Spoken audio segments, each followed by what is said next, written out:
Me have to run come in, guys. Good night. Can be out in Alien Festival.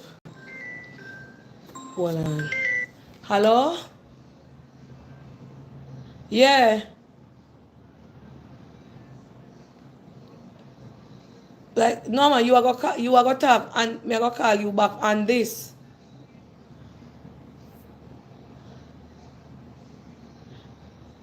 No, no, no. Yes, alright, yes. Good night, guys. Good night. Me have me outside a festival. Myself, you know. I say Rasta 8 o'clock. Time at 15 minutes to let me share the live. Hold on. Yes, good night, good night, good night, good night. Like up the live as you come and along. Good night, good night, good night. Finally, finally, finally, finally. Good night, good night, good night. Good night, good night, good night, good night. Ready to go. Yes, good night. I did outside, you know, a festival myself. I never realized at the time I go. So I end up run coming now to start the live. Good night again, Planka Nation. And if you guys notice, I said all plankers to come. We're gonna have Mr. Ragashanti on the live and he wants to talk to you guys. And you know, Mr. Ragashanti is an immigration lawyer. And he's gonna be on the live. You can ask questions and then he'll tell you. Let me give out Mr. Raga number for those who want him for immigration purpose. His number is that he always give out is, let me get it. Not from, yes. His number for his immigration line is 929 400 1249. 929 400 1249. 929 400 1249.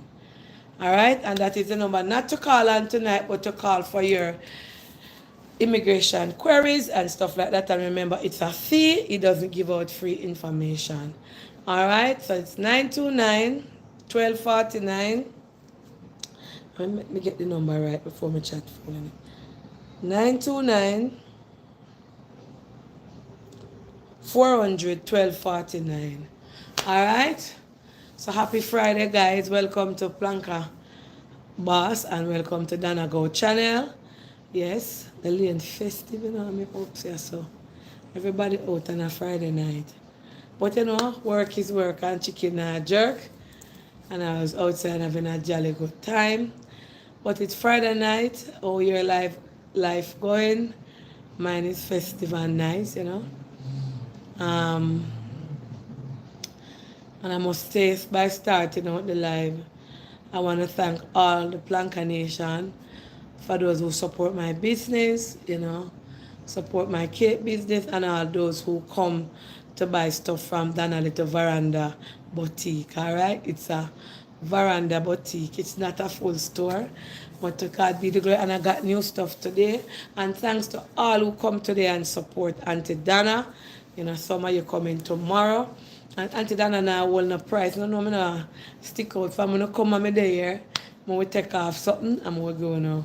And Miss Lotian fish fry. No, hold on. Maybe not reach this yet. I will give you guys discount, definitely. You know, as a Jamaican, we love to ball down price. And it's the reason why them always call me Bali over the years. Yes, so give God thanks. Before we go into any further ado, tomorrow is Miss Lothian's big fish fry down at Merritt Boulevard. Only $30 for the tickets or more, depends on what you take. And I'm asking you guys, please, if you can't go, you can just support by purchasing a ticket. And she will bless the nurse at the hospital. And she's going to video it and post the video for you to see what your money bought and whose hospital team members getting it. All right? And please, if it is possible, I would love for all the Planka Nation to just go down and show some love and support tomorrow down by Miss Lotian's kitchen. Alright? Yes, and support the thing. I like the name Veranda Boutique. Oh yes. Veranda Boutique. You can start anywhere, you know.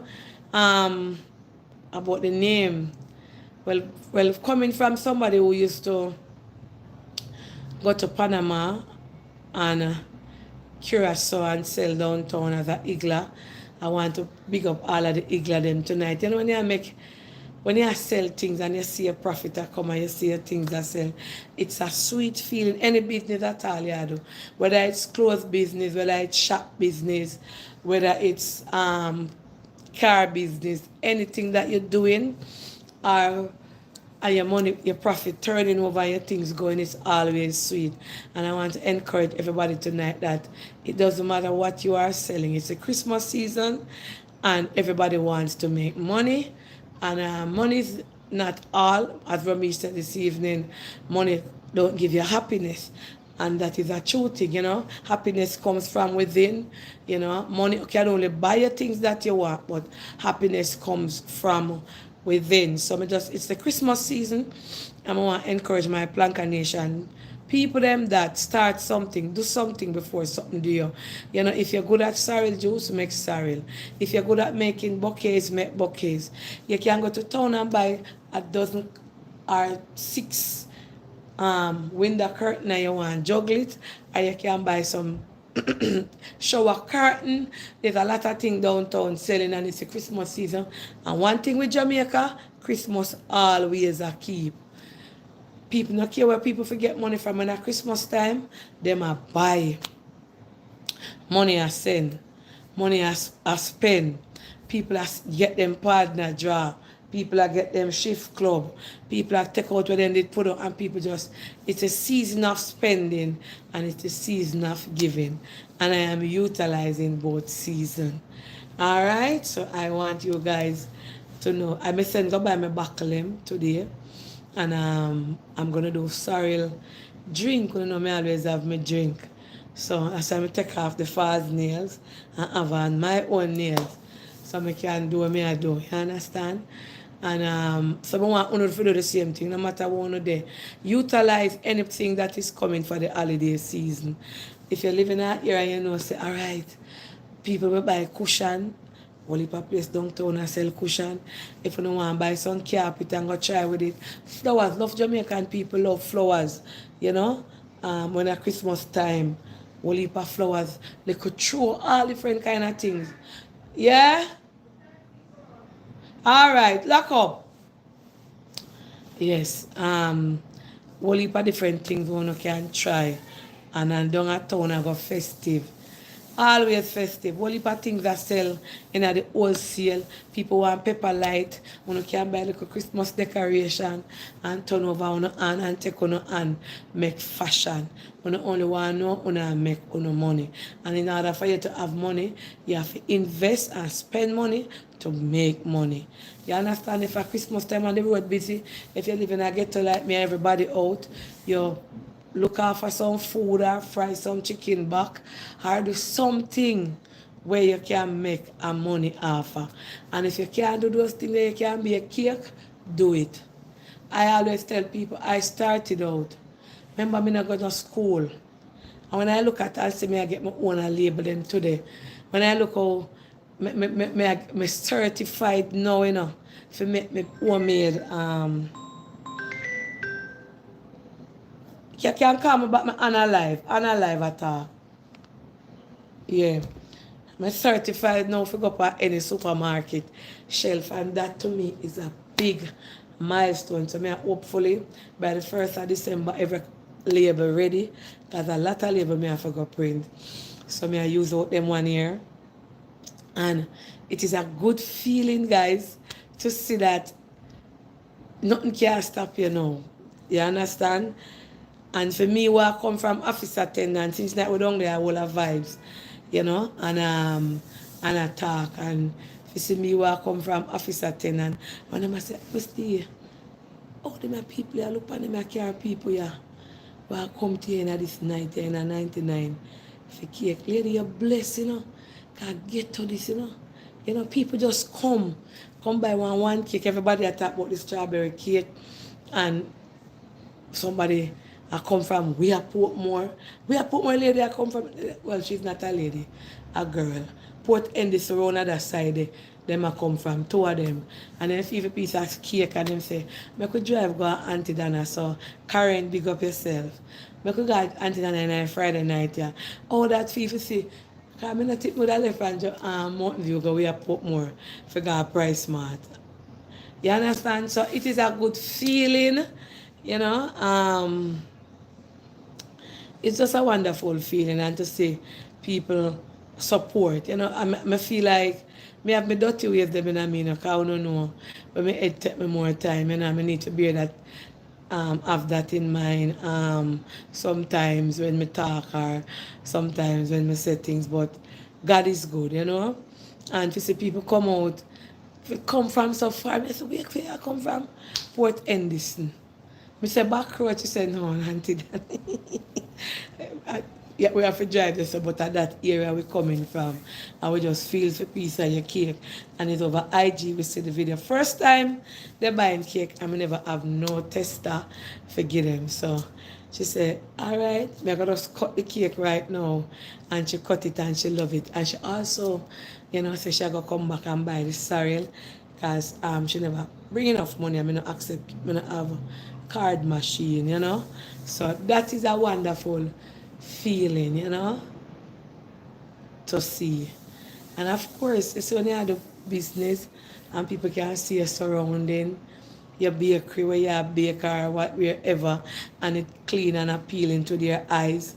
That alone, because that is what the man say. Him say, every time you see she watch you, you know, and when I see in your bakery, I say, no, sir. This a woman in your bakery clean, and I like how our staff them cover them mouth, and me like how them in there just clean and the place just look light. So it is a good thing, you know, and I am appreciative of it, and I am just happy.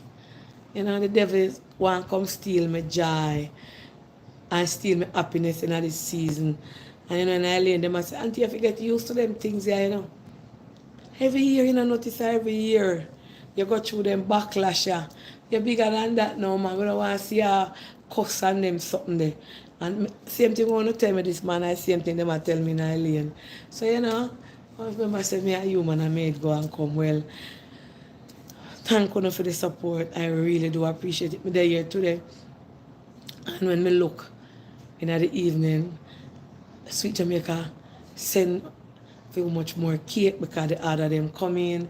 You know, and me have to go bake Sunday to get cake for Jamaica cake packet. This year one, because everybody has sent for them Thanksgiving cake early, because next week I want the Thanksgiving, the 24th or the 27th. The 24th or the 27th. I wish they are Thanksgiving. Wish they are Thanksgiving. The 25th.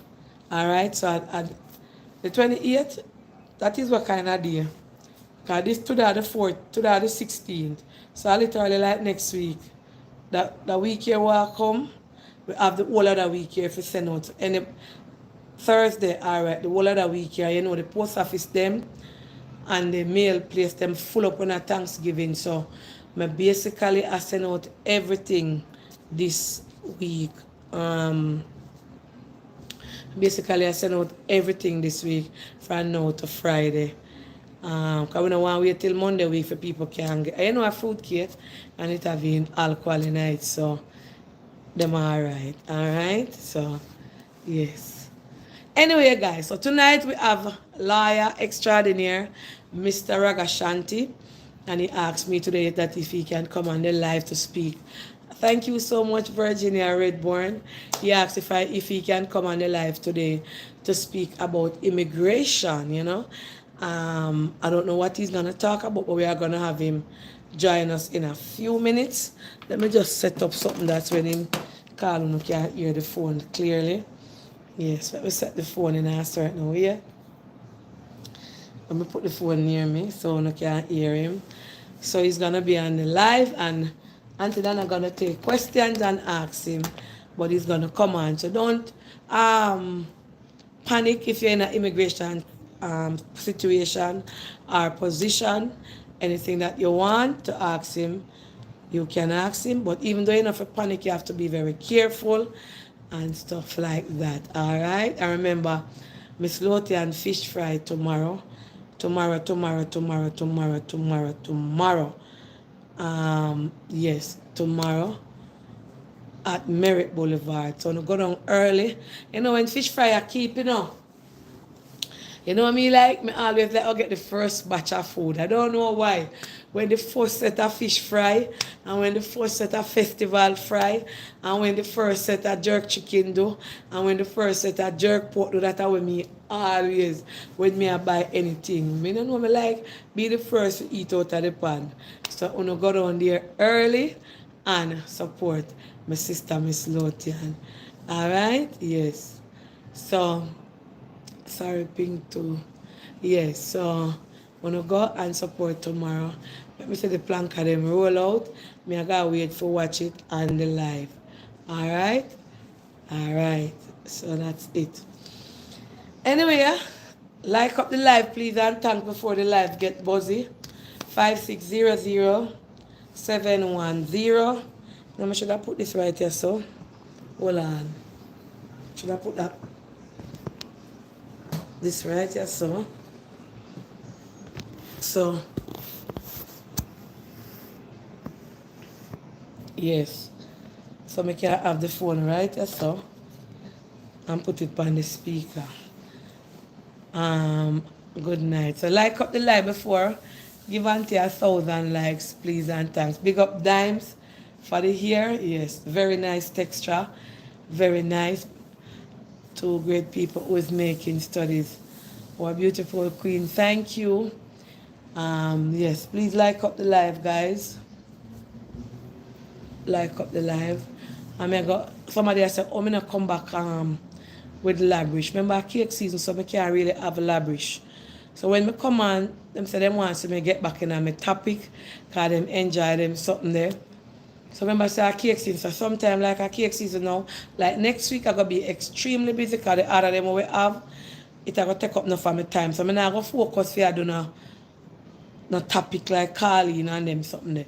But I'm going to dip on the live, we don't know if we talk to, and stuff like that, Yes, so please bear with me, but we can't get back to with topic yet. When I go back a big foreign, when I go back home, Lord, this sounds strange. When I go back home, I will organize and have my topic weekly. If I have 3 nights per week, Monday, Wednesday, and Friday, I will look forward to the topic. I remember me telling you, I'm going to do my podcast, so I will be doing that when I go back. I have to go fly down to Miami to do it. So I have my podcast next year if God spare me. Like I told you guys already, so it's in the making. It's sort out already. I just me to go home and do it. Alright. So that's that we're talking about. Alright. Like up the lights. Until you are here in Jamaica, so remember to do a Betty. Well, I did do a little, and a mixy. I don't know whether I want the name, but I did do something. It was fun. I go back and watch it. Today. So this is, alright, so this evening now, I did go through my message, and my son I say, Auntie Donna, make no more body come in your yard. No make them come use you. We now follow nobody and them something there. And the man will come. I don't know him. Him say him do a cooking vlog. I'm not go on him page yet. But let me tell you something, Planka Shop. You can't make 10 bad apple, make you dash with 190 apple. If you have a something with 10, with 100 apple in it and 10 spoil, dash them out. And if another 10 spoil, dash them out. And everybody are bad people, but sometimes you have to be careful of people. Sometimes you have some genuinely good people out there, we want make something of themselves or want start something and don't know. I'm Miss Clovetta, yeah. I don't know which area I go or where for go or who for ask. And him, a country him come from and if he say, him come here in the morning and Natalie tell him say, I did a bail, which I was and then Crocodile come and did a do my face. Somebody tell us I never feel for go out there to nobody will come to me as blogging per phone like people say then they want I say I can't bother with it when the blogger them come here and then 1 year down the line or a couple months a year them start out on Auntie Donna and then when I out there him come and I go out there and my way out there to see who because them think it was somebody else somebody when I know when I sit down and I listen to him, him genuinely a seek some followers. Now, I can't hold on and force on to follow the man. But I can ask. Like up the live, please and thanks. Sometimes you have to give people a chance, And sometimes a lot of people afraid to ask me favors and afraid to ask me things. They're afraid of my reaction. My mouth is unpredictable, as a lot of people say. So people afraid to approach me. Well, and that is why I get so much hate and cuss from people because me have a platform where a lot of people want. Me have a platform where a lot of people wants to be on. And when them say them can't be on it or be a part of it, them get upset. So this man, him brave up himself and him come. I don't know him plank a shop. But I'm just asking that you guys can follow him. We don't know what situation him in or how him life ago. And probably him want to check over YouTube and him want his channel to grow. Let us give him the benefit of the doubt, alright? Make people make them look money. Alright? Yes. Please to like up the live, please and thanks. Alright? I honestly know him from working at Air Jamaica Cargo. Oh, I remember some he's an airport person too, but me don't know him. Well, I wish him all the best, What is the name of the page? Damien Street Food or something like that. He said name Damien. So tell you the truth. Well, as me say, because I say, well, if I cuss and I say, auntie, see there this morning, and tonight you're going to tell for follow other people, and you see how these people are drag your name, and I talk things, and I say this, load them, auntie, run them from your yard, but, Like up the live, please, and thanks as you watch. Like up the live, what is his YouTube? Davian Tastebud. Oh, somebody said Davian Tastebud. Make we give him the benefit of the doubt, you understand? Make you give him the benefit of the doubt. Yes. But auntie haven't been before with following people. We've been there and done that, and that's why I'm not say nothing. And as I say, I'm not force nobody. As I say, I'm not force nobody. We have to live. Yes, in life. You understand? But you can just follow him. Like up the life, please and thanks. Please to like up the life. I know everybody have dirty ways. I know everybody have bad ways, Me share a lot of bloggers and some throw stone behind them and some come back and say hi and show appreciation. Look on her like IMO kitchen, Me share IMO kitchen. IMO I don't live now. Me never first time I meet IMO him that even did one. Nobody see me in a phone. And him a come out and him a many bloggers. When we share them page, them just take their little time. Look for Misha Bless, Everybody I do them little thing. Look for Princess Rose. Everybody I come out and I get their little followings and a social media and the ball around. The man genuine, yes, Donna, you are right. Everything need a chance. Yeah, everybody need a chance. You can't just like today when I was on the live, right? And I was talking to the man, a young Miss Carmen. She says that she's calling from Canada and she was 37 years old. And she just wanted to tell me that she loves me. And she been a silent person. She don't really comment like that, but she always on the live. And she was just encouraging me. And You have a lot of people like that out there. You have someone who watch and call in and encourage, and you have someone who sit down and say, boy, I'm not like that woman, they fine. You know, and someone will say, boy, me sometimes I like watch her, sometimes I don't like watch her, or I love Auntie Donna. And in life, everyone will come with flaws and blemishes, and you know, nobody, you're not gonna ever get people perfect. And today me might like somebody and tomorrow me not like them. Today me might say me hate that person there, which is not, you're not even supposed to use the word hate, because it's a powerful word. Or today me dislike a person and tomorrow me say and I really like them, you know, but they want to my cup of tea. You understand? But you have people who deliberately set out and deliberately not like you for some reason. People not like you because the one you say, you know, them not like you. Or the one you say something bad about you. And people see with them eye. People will see me, probably all like go and bad and say, what China make you stand her? And stuff like that and whatever. But, you know, that's how life go. Light and internet just come. Okay, we love you. Thank you. You know, and when people love you, people will hurt by things where you do. But sometimes people have to just accept it for who you is. You understand? Anyway, the show is not about me. So let us get me like up the live, please. Like up the live. Give me 1,000 likes there. Make which clear the ear now for the man of the night, Mr. Ragashanti. And he's going to introduce himself and we'll tell you what he was defending. We don't need any defenders of the earth, you know.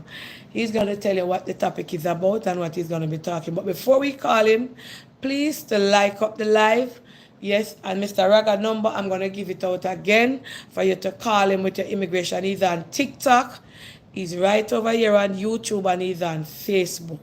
Our own Jamaican Ragashanti, immigration lawyer, and he was a radio personality, and he still is, and he's a MC, and he's a man of many character, many profession, and he's a Jamaican, and TikTok also, IG, TikTok, YouTube, Facebook, WhatsApp, radio, everywhere in there. All right?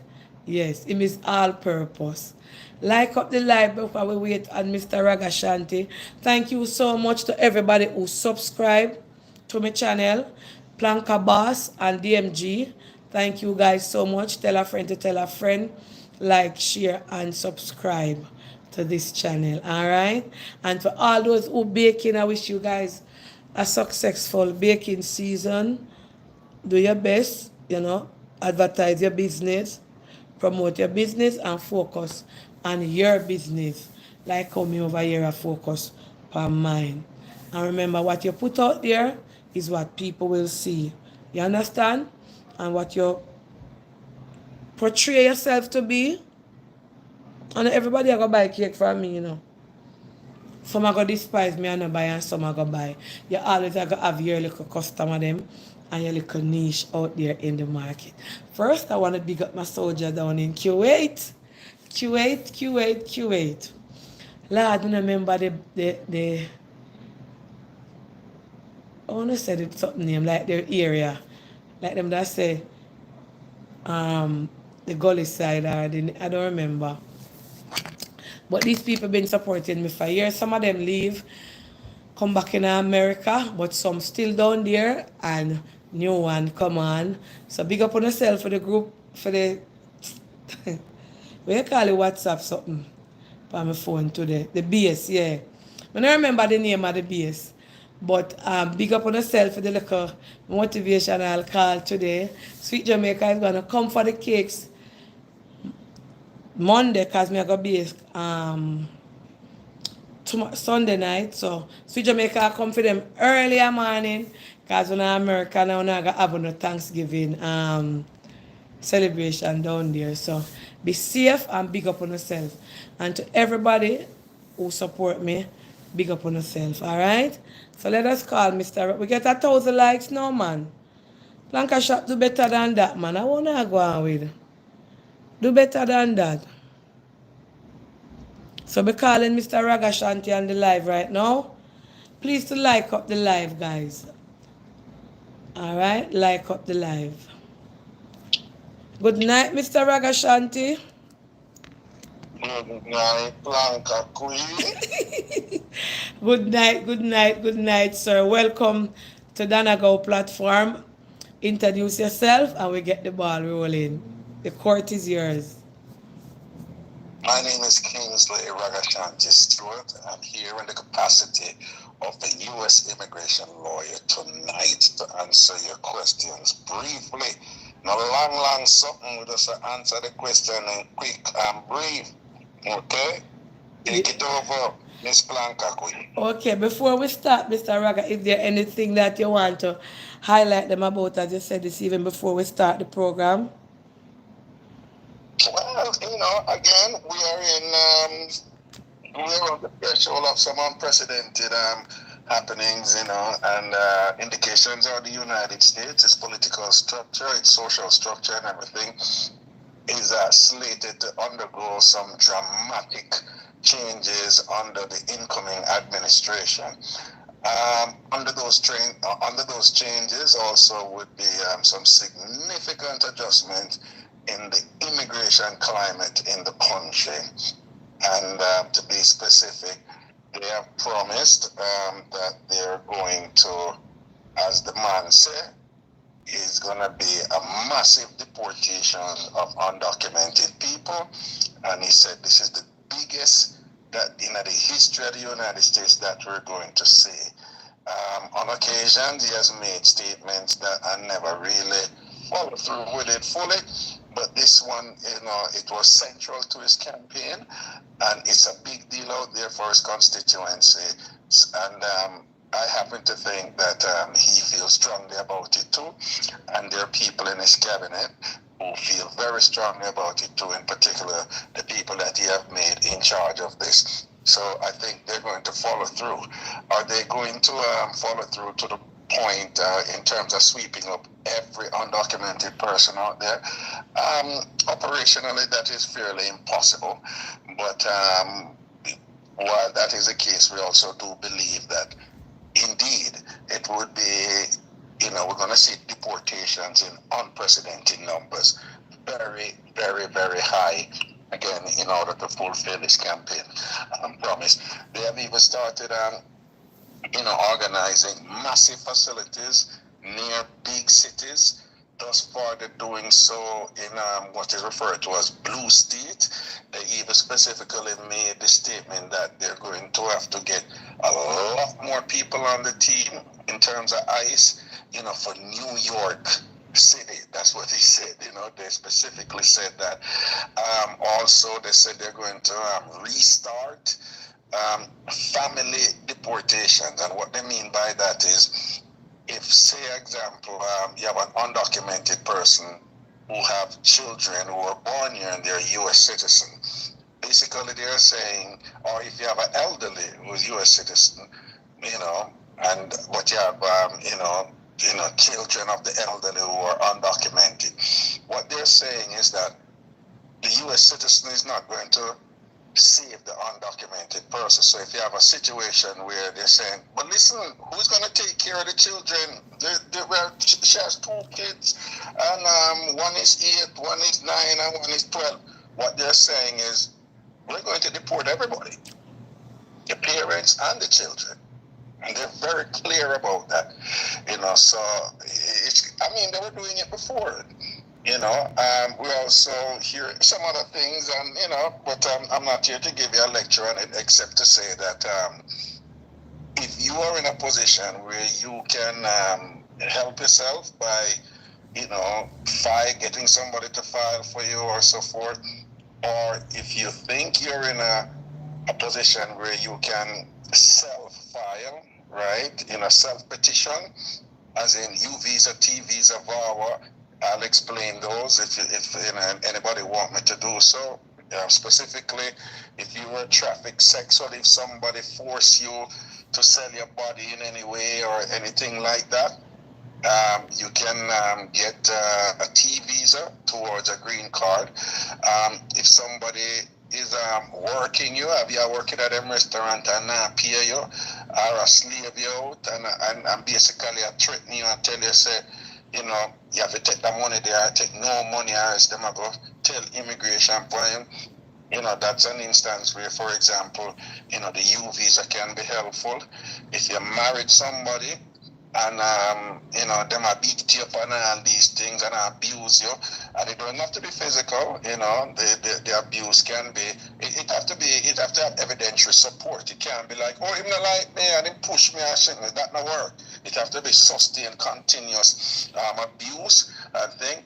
Perhaps you could self-petition under VAWA, Violence Against Women Act. That's a law. And again, it says Violence Against Women Act, but it applies to both men and women. So those are the self-petitioning option. But outside of that, you have to have somebody to file for you. Okay? So if you are somebody that vex up one year and whatever, and try and make up with them if them can help you out to file for you, put your pride aside and do what you have to do to get this thing going, okay? All right? So take it back, hand it over now to, I'm going to be emceeing her party, but here, she's the MC. She's the one managing the program, Auntie Donna. So back to you now. Okay, so Mr. Raga, listening to you keenly. So, wow, me kind of astonished when you say for undocumented persons, for example, a mother have a child and the child is an American because the child was born there and the mother is not in any position to to um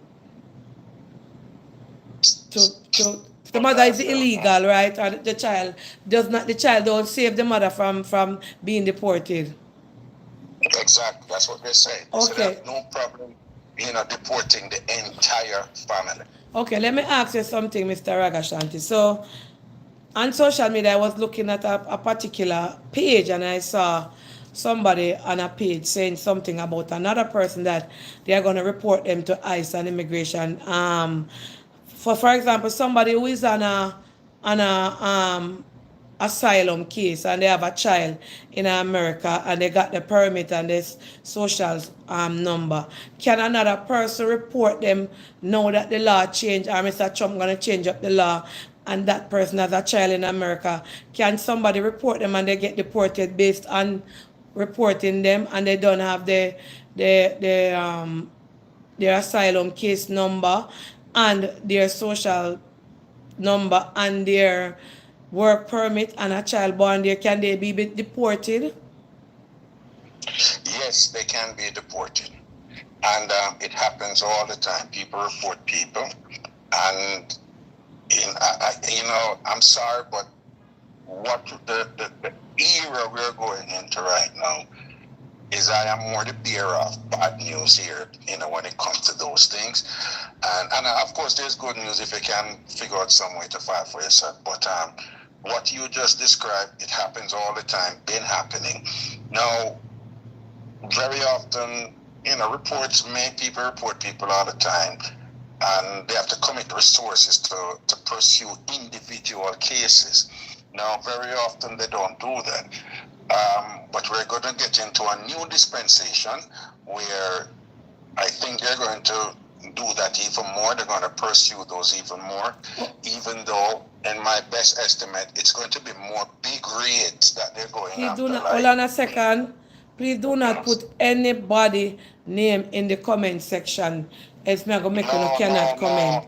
Please do not put anybody. I saw something on social media and I was reading the comments and listening and persons were having a debate and I asked the lawyer something. So do not put anybody name here in my comment. So go and the number for you to call is 5600710. You can ask Mr. Ragashanti. If you don't want your voice to be heard, you can text and I will read it out. Or you can call in directly and I talk to you. You talk to him via this the phone. 5600, you can write the text, you can send a voice note, or you can opt to talk to him directly, ask him your question. Okay, so Mr. Ragashanti, you are basically saying that they can revoke the person asylum status and the person work permit just because the law changed now and somebody report them? Yes, but again, I want to remind people that if anybody tell you they know exactly what the new administration is going to come with, they're essentially lying. Unless you hear it from agents and representatives from the new administration, we really don't know what they're going to come with. But we just know that they're going to come with some dramatic changes. But we can use Florida and Texas as indicators of what they might come with, or some version of, where in those states they have basically they have rewards for people who report people.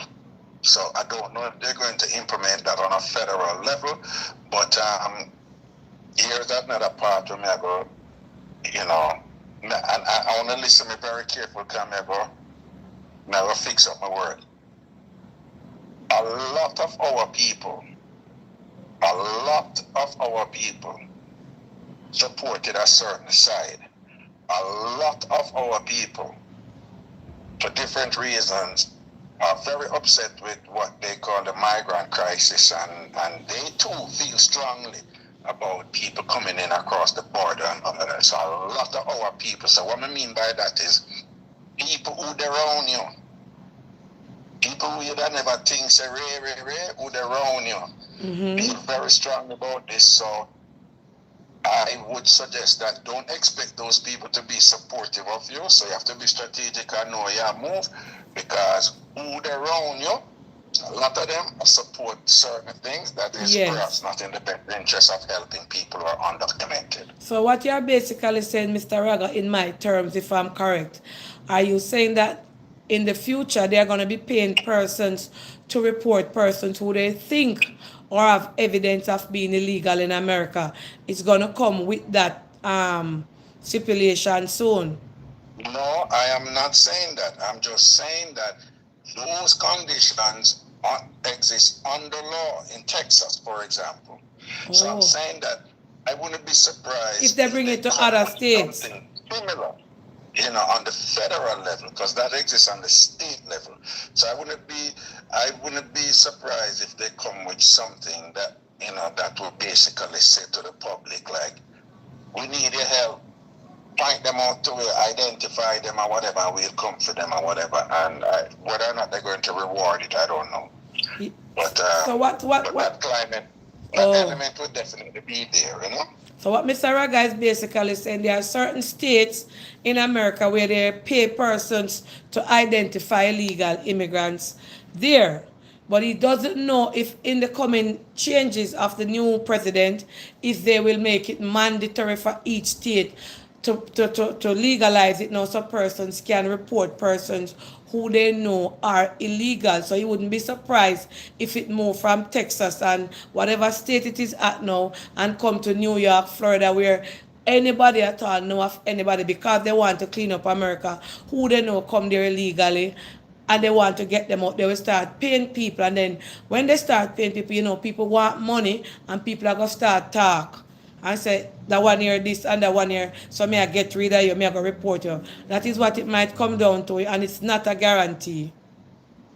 It's not a guarantee, and even if it's not that, you're going to have people who are going to just voluntarily do it without even wanting any reward. Jesus. But what I'm saying is that, unfortunately, this happened already. I hear people are cussed out on the street, the Bronx, all about, and as soon as somebody and them catch up on them, know the person business, them so and them start talk up the things, them and fling out them business, so which who them are going to call and this and that. So it's a one already anyway. I'm just saying that it's going to likely to increase now with respect to the people who feel strongly about this. Whoa. This sounds scary. Not for you to be scared, but in other words, Mr. Raga, this not sound safe, All right. It's very serious. It's very serious. It's very serious. Okay. Hold on. Mr. Raga, let me read the first question that comes in. Hold on. Let me read it first to see if any name I call. Okay. Good night, Auntie Donna and Mr. Ragashanti. Thank you for this live. I like to hear it first handly, and because he's a Jamaican immigration lawyer, I can understand him more. I am one of them who got my I am one of them who got my work permit and my social, waiting on my court case to get my stay here in America. My date for court is next year in the summer. Am I to be worried that they would revoke it and send me back home? I am really scared right now as my papers, my date is when Mr. Trump will come in. Will he revoke all of us who got our work permit and our work permit and our social number? Will they revoke those? Can Mr. Raga answer that for me? Because I'm really nervous right now. I, again, we don't know what they're going to do, but here is what they have said thus far. Unfortunately, they have said that the Biden administration, in their opinion, they said the Biden administration wrongfully allowed people to cross the border and are now waiting for them court date and so forth. And Mr. Miller himself, Stephen Miller, but let me be careful, him said that they are going to, I said I'm not going to do it, I said what he said, that they're going to rescind some of those, they're going to review them and take back some of those. I'm sorry to be saying this, I'm just telling you what they're saying, that basically them I said Biden did move wrong when him do that and we're letting so many of those people, and they're basically saying most of those people who got let in over the border, that in their calculation that there needs to be a correction, and unfortunately they are telegraphing that the correction will involve rescinding, taking away those allowances that were given to those people, which resulted in them being allowed in the country. And unfortunately, when you get in and you get your work permit and those things and whatever, you're not illegal, but you're not in status either. Okay. So basically, you're not getting nothing yet. Oh. So that does not Right? exempt you from getting deported. Precisely. So the fact that you're not getting nothing yet, they are in a position to say, no, you're not getting nothing yet. So, so Mr. Mandy tell us, say, you can go. Remember, the only reason they let people in the United States, pursuant to them returning for court hearing, is because they don't have any way to keep the people in. Oh. So it's not a right that you have or whatever. And at the same time, they reason that if we're going to let the people in inside the United States, we don't want them to be a burden on the state. So we want them to work, so give them work permit. But letting them in the United States and giving them work permit, you're still not in status. You still haven't gotten anything yet. You still haven't gotten an immigration status where you can say, you're duly here and you're going to be here for a while. You're in a transitory space, with respect to your court hearings and so forth. So what I'm saying is they're in a position now where they can say, no, we're not bother. And remember now, you people in those positions, they do not, enjoy any constitutional protection. It's only that them can't beat, they're not supposed to beat you up and thump in your face and abuse you or whatever pursuant to international law. But outside of that, you don't have any constitutional protection, to say you have a right to stay because them give you a work permit or something like that. And even if you did, sad to say, the last election, the Republicans have the House of Representatives, they now have the Senate, and they have the executive. So they control all the bodies of government, lawmaking bodies. So they're in a position for just make a law, just issue a ruling, and the respective bodies in Congress is going to rubber stamp them and support it. And even if it go to the Supreme Court, the president in the Supreme Court is a 6-3 majority in the Republicans' favor. So don't expect the Supreme Court to be helpful to undocumented people. Additionally, I'm going to say something very academic now, but it's just something for you to, for those of you who want to check this. Historically, U.S. immigration law, exists under what is called a plenary power, and basically the courts they have, for hundreds of years now they give deference to the executive, that is the presidency and the cabinet, to do whatever they want to do with whatever they want to do, with immigration matters, and the courts tend to stay out of it and let them, whatever they do, the courts say, okay, go ahead, do it, that's fine. Okay, Mr. Raga, hold on. Somebody on the live. Good night. Good night, Donna. Take me off the live, Donna. Please mute the live behind you. Go ahead. No, ma'am, you're not on the live. Yes, go ahead.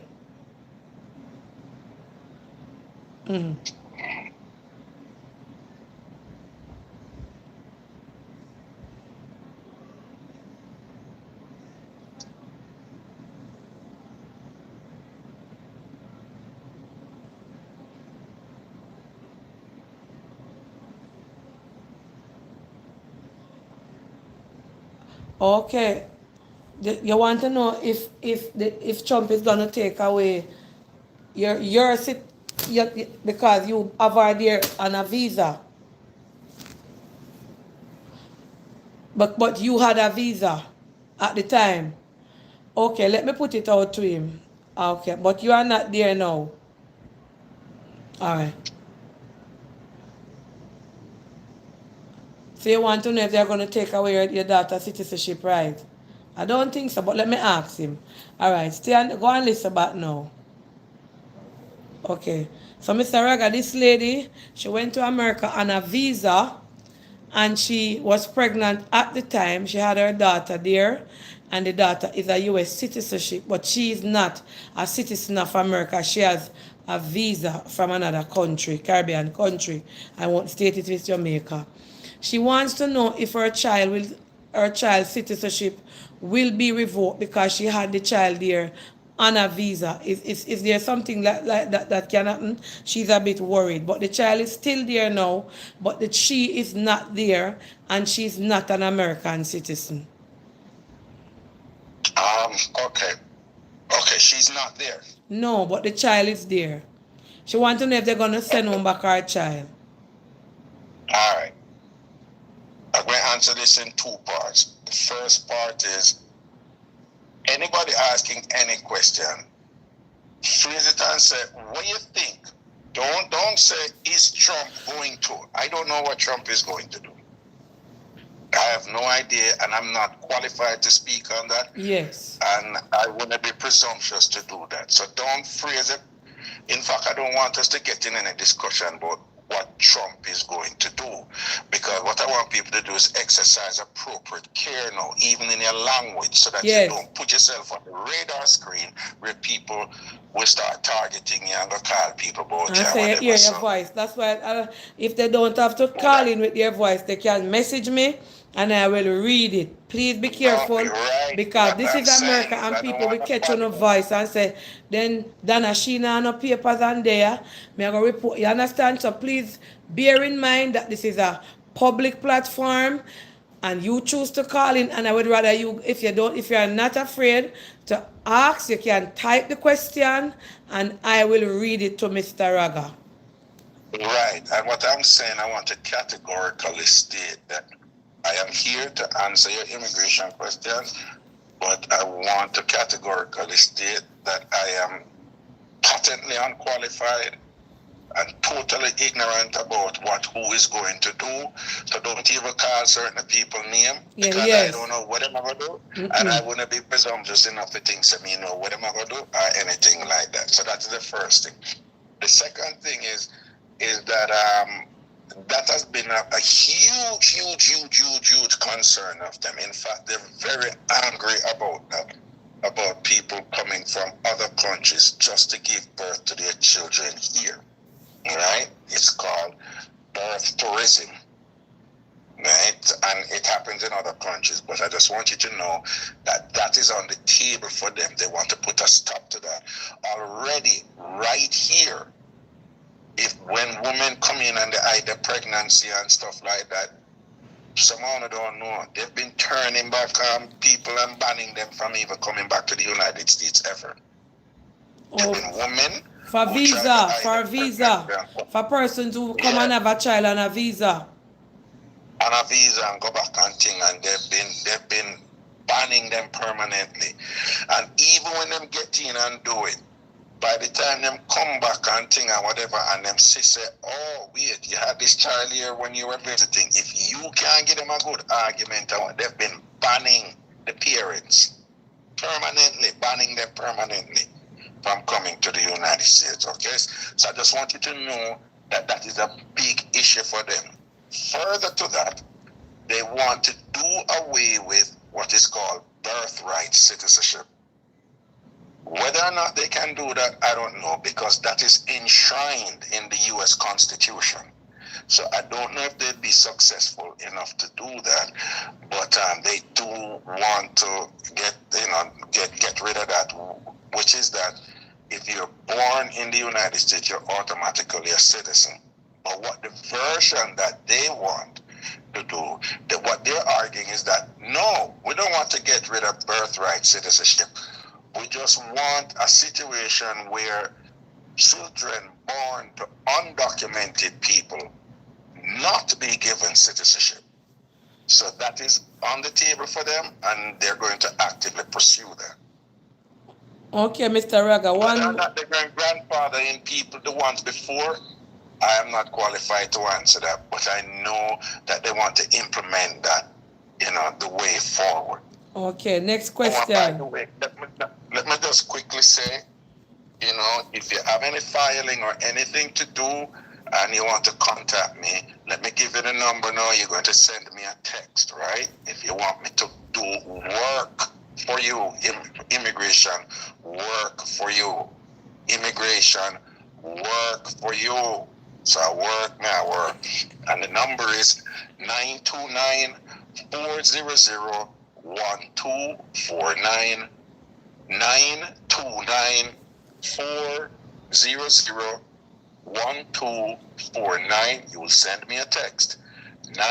929-400-1249. Now listen. If it's a 1 minute thing for me to answer a text, I will. If it's consultation, it's $120 for up to 40 minutes. Let me say that again. If it's a quick thing where I can text you back an answer, I will. I'm not unreasonable. If it's something quick and whatever, I will never charge somebody $120. And you ask me something quick, I will come off of the phone in 2 minutes. No, I will never do that. So if it's a quick thing that I can text you back an answer, I will. If it's something that we have to engage in discussion about it, 10, 20, 30 minutes, it's a consultation. This is standard with lawyers, and people pay for that. And that is showing me respect for my law degree. I'm 3 years on my do and everything like that, right? So I've been having a little bit of problem with some people who link me, and you're insisting I want to play a jingle with me. No, man, it's a quick question. And then on end up in some long-winded thing and whatever and then someone even try to guilt me. So you can't even just answer the thing and whatever, this and that. Work, people. All right?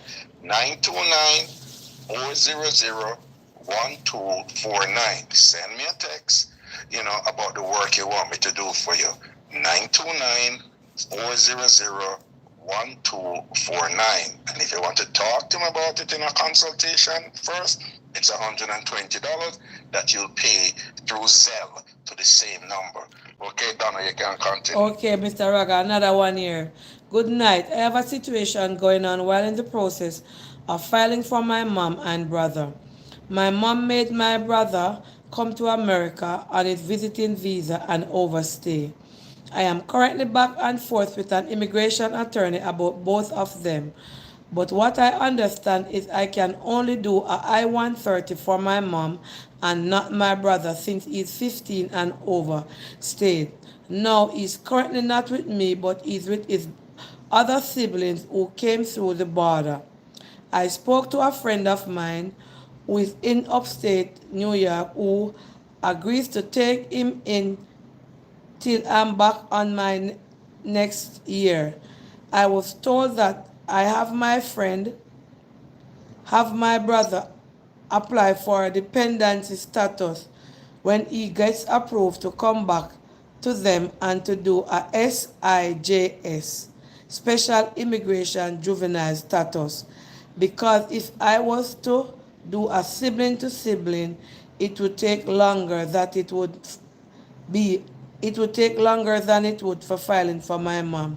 For the state of New York, do you know how long a dependency case can take and how successful my brother would be? Because this is a lot on me. All right, I want the person who send me this message to delete this message out of my phone. I want you to remember say I travel through the airport and at any given time immigration can ask me to hand over my phone. And I don't want them soon a story in there and come call you now and say I'm immigration. So please I would like when you send it on take back the message from me. That's when you say Auntie Donna have it. Remember I travel through the airport. And they will take my phone and look you cannot do nothing. When them say, can I see your phone if anything? So I don't want to know details in there and anything and then take it. Because I have nothing in there hide. And when if they ask me for my phone, they may hand them over fast.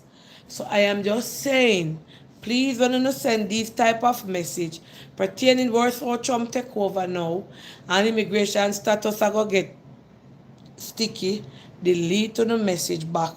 Wanna send me once I receive it. Alright, thank you. Please. So to all of uno, me wrong or me right, Raga? Well, you can delete it too.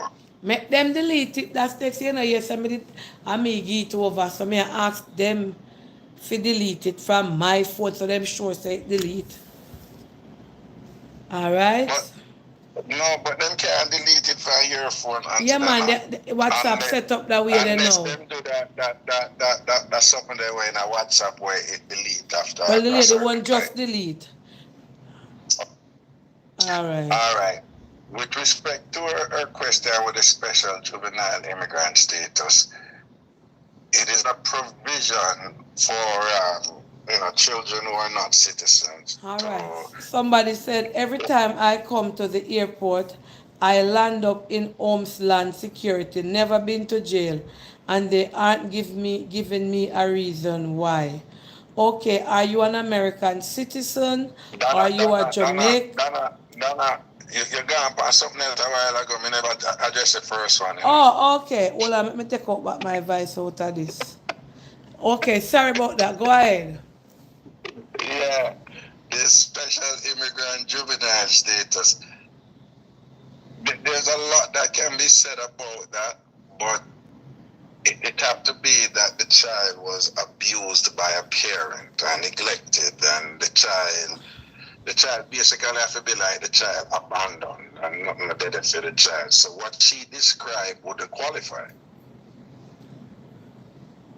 Right? Oh. The child have to basically essentially just be left out there and thing and have nobody to really fend for them and have them something there and need some form of protection, under the system, But what she described with the relatives and all them, something that child wouldn't qualify. But she's right. If she filed for her brother, and she has to be a citizen. But even because it's only citizens can file for brothers and sisters. But right now, the priority date time for brother and sister filing, F4 category in terms of the family preference, it's 16 to 17 years wait. Okay. Just right about that. Wow. Yeah, for brother to brother. Yes, that is what No, my brother son and told me sister, when he brother was and putting sister. in for Joshua. He said it's gonna take 15 years. So that's why I had to Right. file for him. Well, the visa bulletin just come out and it gone up to 16 to 17 years now. Wow. For file for Mm-hmm. siblings. For siblings, like Yes. U.S. citizen filing for them brother or them sister. Yes, but yeah, because when my son put in mine, he put in Joshua one, and that is what when I asked the immigration, the not the immigration, the person who did that interview me at embassy, why my son one didn't come in. That is what they explained that Ladian was his brother, and he put it in as a sibling, as in brother. So it's gonna take a long while. I Right. have to go up and then file for him, and it will take 2 years. So remember that me did tell you no on the live. So what Right. about the fact that the child? You're quite right about that. Yes, what about the fact that her brother overstayed on his visa and seeking the S, whatever word it was? Is remember she said the That's what brother. I'm saying. The special immigrant juvenile status. People sometimes people hear these things and say, "Oh, them have got something or whatever." But you have to pay attention to what we lawyers say, the elements of the claim, right? So yes, the thing exists, but it has criteria for you to be successful, for you to prevail in your application, for you to be successful in your application. There are thresholds and elements that you have to fulfill. And with this one, you have an abused, abandoned, neglected element there that must be fulfilled. And basically, for example, what she just explained, he's not abandoned. He's not alone. He not suffer. You follow me? Yes. Right. So she would have difficulty. They would have difficulty being successful with that application for him. Okay. Thank you.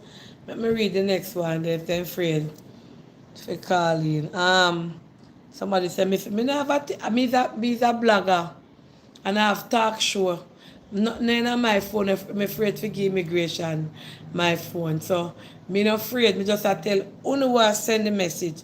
Say uno delete to the message because if then tap me for my phone anytime at all. Me not have nothing in there hide. Me we know over my phone so me no want to go read and so that one they did illegal and see them send their name or them phone number. Just that saying. Alright? Because I have nothing hiding for my phone where immigration can look in. Okay. Don't. Alright, stop ask the lawyer what the man going to do. Nobody not asking what the man going to do, which he's just discussing based on what he knows. Alright? Alright. The people that let them get afraid for call to Rasta Jah. Right. Hold on. Ask Well, Raga. you can balance up that part. No man, you can't call in, people. You can't call in. But just I say, when I'm not talking, nobody call that man the name and all them something there. Yeah, no call no name. Alright. Just ask your question. Ask your question. Ask Raga if this will affect the H2B work program. This what? Don't know what, eh? May I say this what? What she mean this what? Well, no, I think I know what she's referring to. Overall, the H1B, H2B, these are holy grail visas that are inextricably linked to the U.S. economy. Um, I personally think they're unfairly implemented because you have these big donors who get all these computer programmers from Pakistan and India and all these places, and then they deplete the allotted amount each year, and then other people can't get them. But that is beside the point. I digress. But I don't think they're going to mess with that too much because the U.S. economy depends on those visas to get qualified people from all over the world to work in industries where they need their skills. And the same is true for the e-visas. For example, when you see a lot of the nurses, when you see them go to Jamaica and they recruit our nurses and bring them up here, it's because they have a shortage of nurses here. So they have special programs for nurses. Now, those programs are the E1, like the E. A lot of nurses come up on the EB3 visa, right? And when they come up, then bring them entire family with them because that is a provision. Them husband, them wife, and them kids, and them bring them. And when they're here after a while, they can apply. For, the term we are using in Jamaica is to regularize, but they can apply for their for their citizenship, and green card when they come. But so you have those programs, they are very, very specific to certain skills in the professional world. And I just tell us, don't call a man the name, but he's in support of those things. In fact, he says he wants to do away with certain family-based petitions and just focus on what they would term to be merit-based petitions, where they de-emphasize the family in immigration law and start emphasize more business, in terms of giving visas and so forth. And so my prediction is they're not going to mess around too much with the H visas, particularly given his friend now who makes cars. He too needs those H visa people to work for him or whatever. So I don't see them messing with that too much.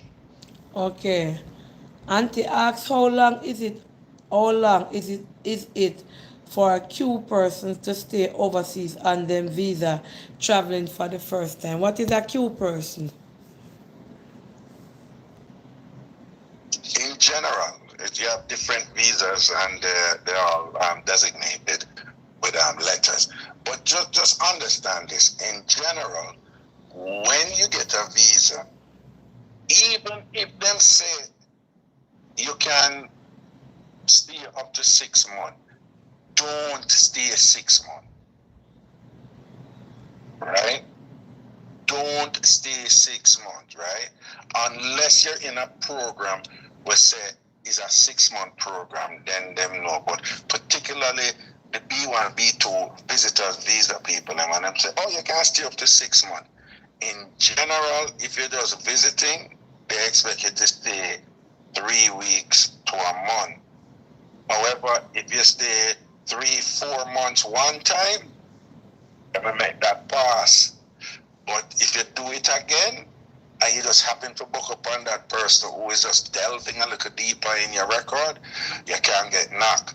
Assume that they will get stricter with those things in the coming administration. Just like how they had gotten stricter when this same administration was in power before, right? So the Q visa is a cultural exchange visa. And if you're on that and the program you're on with that, like the J visa, it's a specific time you have to work, then that is no problem. If it's 1 year, if it's 2 years, if it's 3 months, then that is no problem.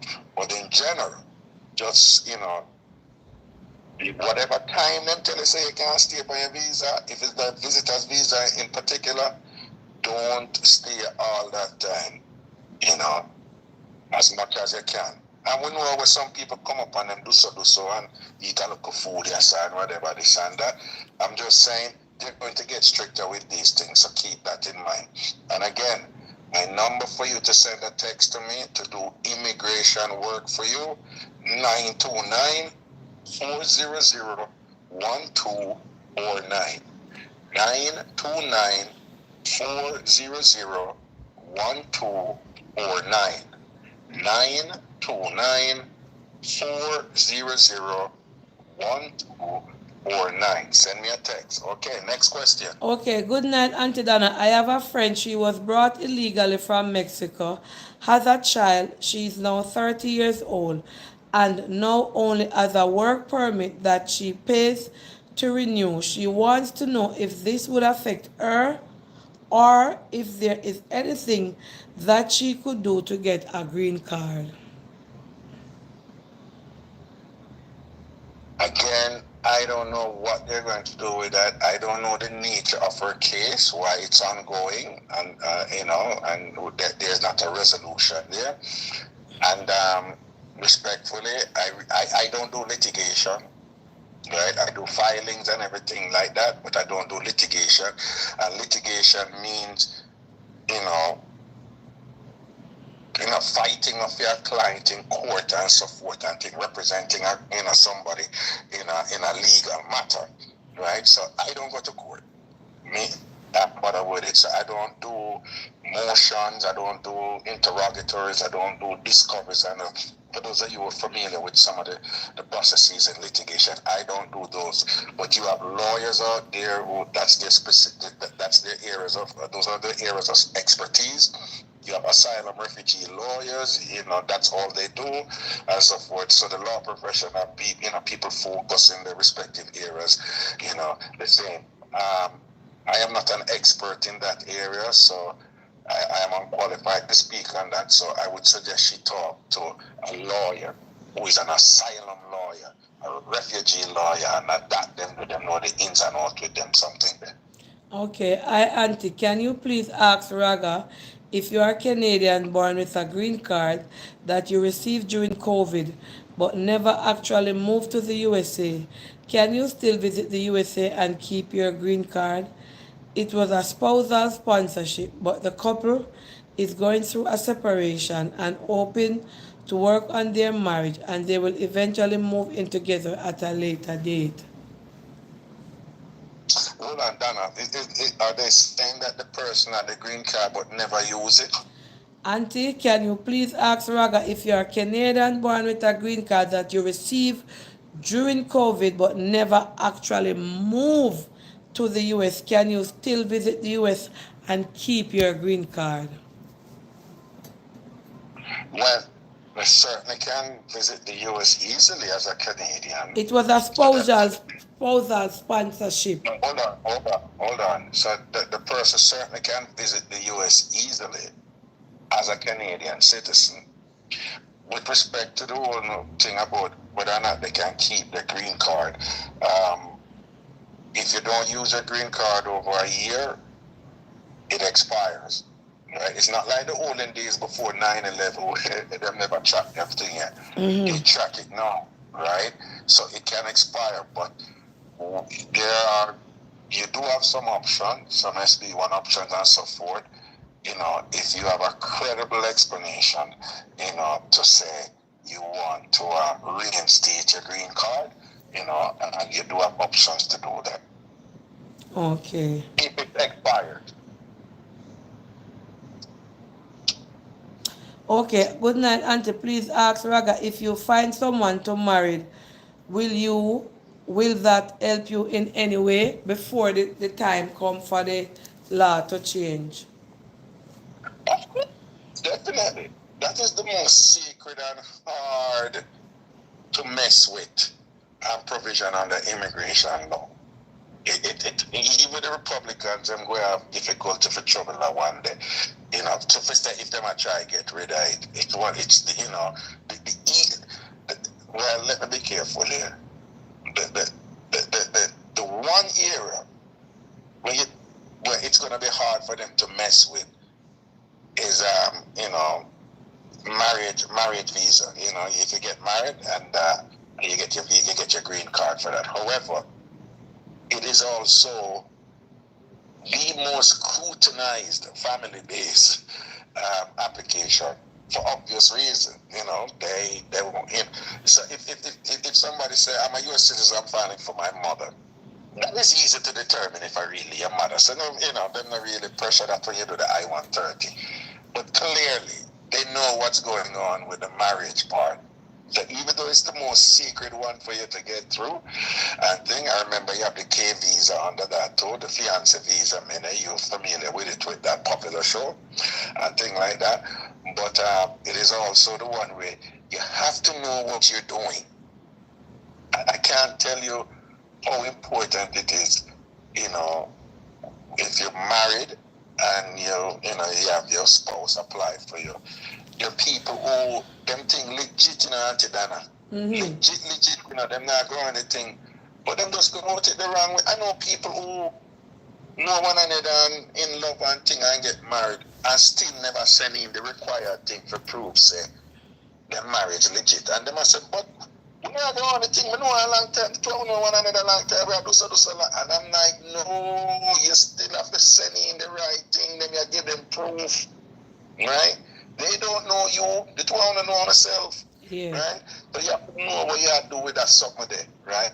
And I'm going to choose my words carefully.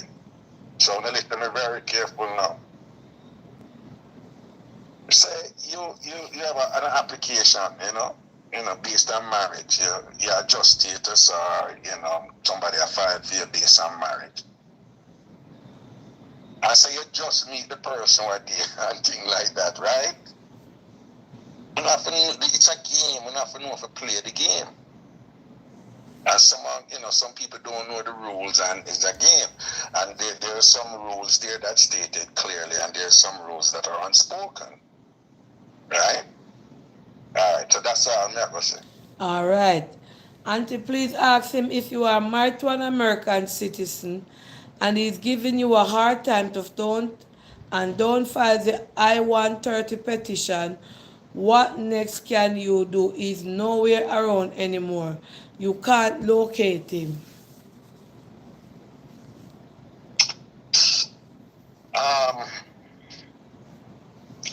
This is a tricky one and it comes up often. Okay, so let me give you a two-part answer to it. The first part is USCIS, US Immigration out there, they're not busy with your pasa, man and woman pasa. That is of no concern to them. So if somebody promises something and not do something for you or whatever, that means nothing to them. He say to the man, say, I'm going to do this for you. Even if she says she's going to do this for you, and them never do it, that means nothing to them. And when you did married 5 years, 7 years, 10 years, and them still not do it, that no mean nothing. However, if them file it, right, and then I try go around you, and then I try abuse you, and then I try use it against you and whatever, right there, so there are provisions for you. There's several different provisions for you to self-petition out of that situation and still get your green card. Okay. Right? I hope you understand the distinction. The other part to that is, what it sounds like I'm going to contradict myself now. Depending on what happened in the marriage, that led to the person deciding that they're not going to go ahead. And if they, for example, beat you and abuse you and all them something, and all some police record out there, people know about it and them something there, whatever, you can do a forward filing. Even though the person never married you and things like that. So again, it depends on the specific circumstances in each situation and whether or not law has provisions that can be applied to those specific circumstances in order to have you self-petition and to secure your green card. Okay, this one is a little bit sticky. Good night, Auntie Donna. Asked Mr. Raga, I visited a friend house a couple months ago. I visited a friend's house a couple months ago. I have a green card. I've been living here now on my green card for 3 years. Something transpired at the house while I was there, and the police came and took all of us that was at the house.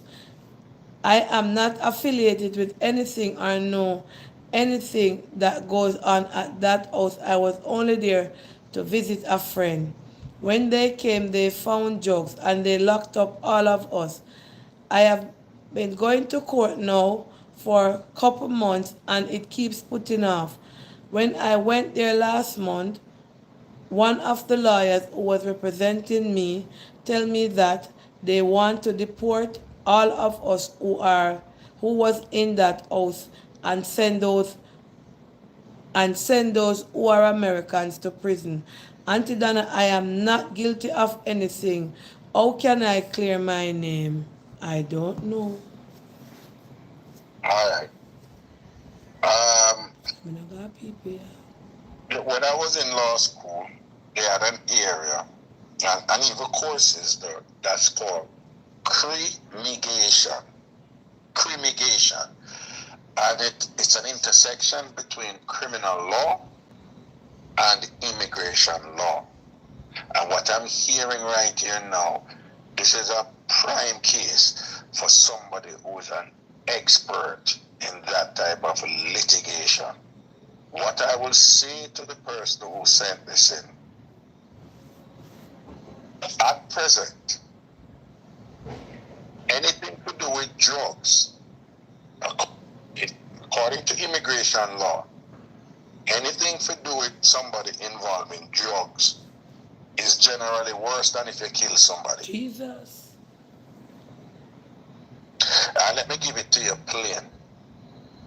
If somebody kills somebody and then dip them out of the country, after 10 years, they're eligible to apply and come back. It doesn't mean they're going to get it, but them can apply and come back because them still would have to, you have what they call, acts of moral turpitude.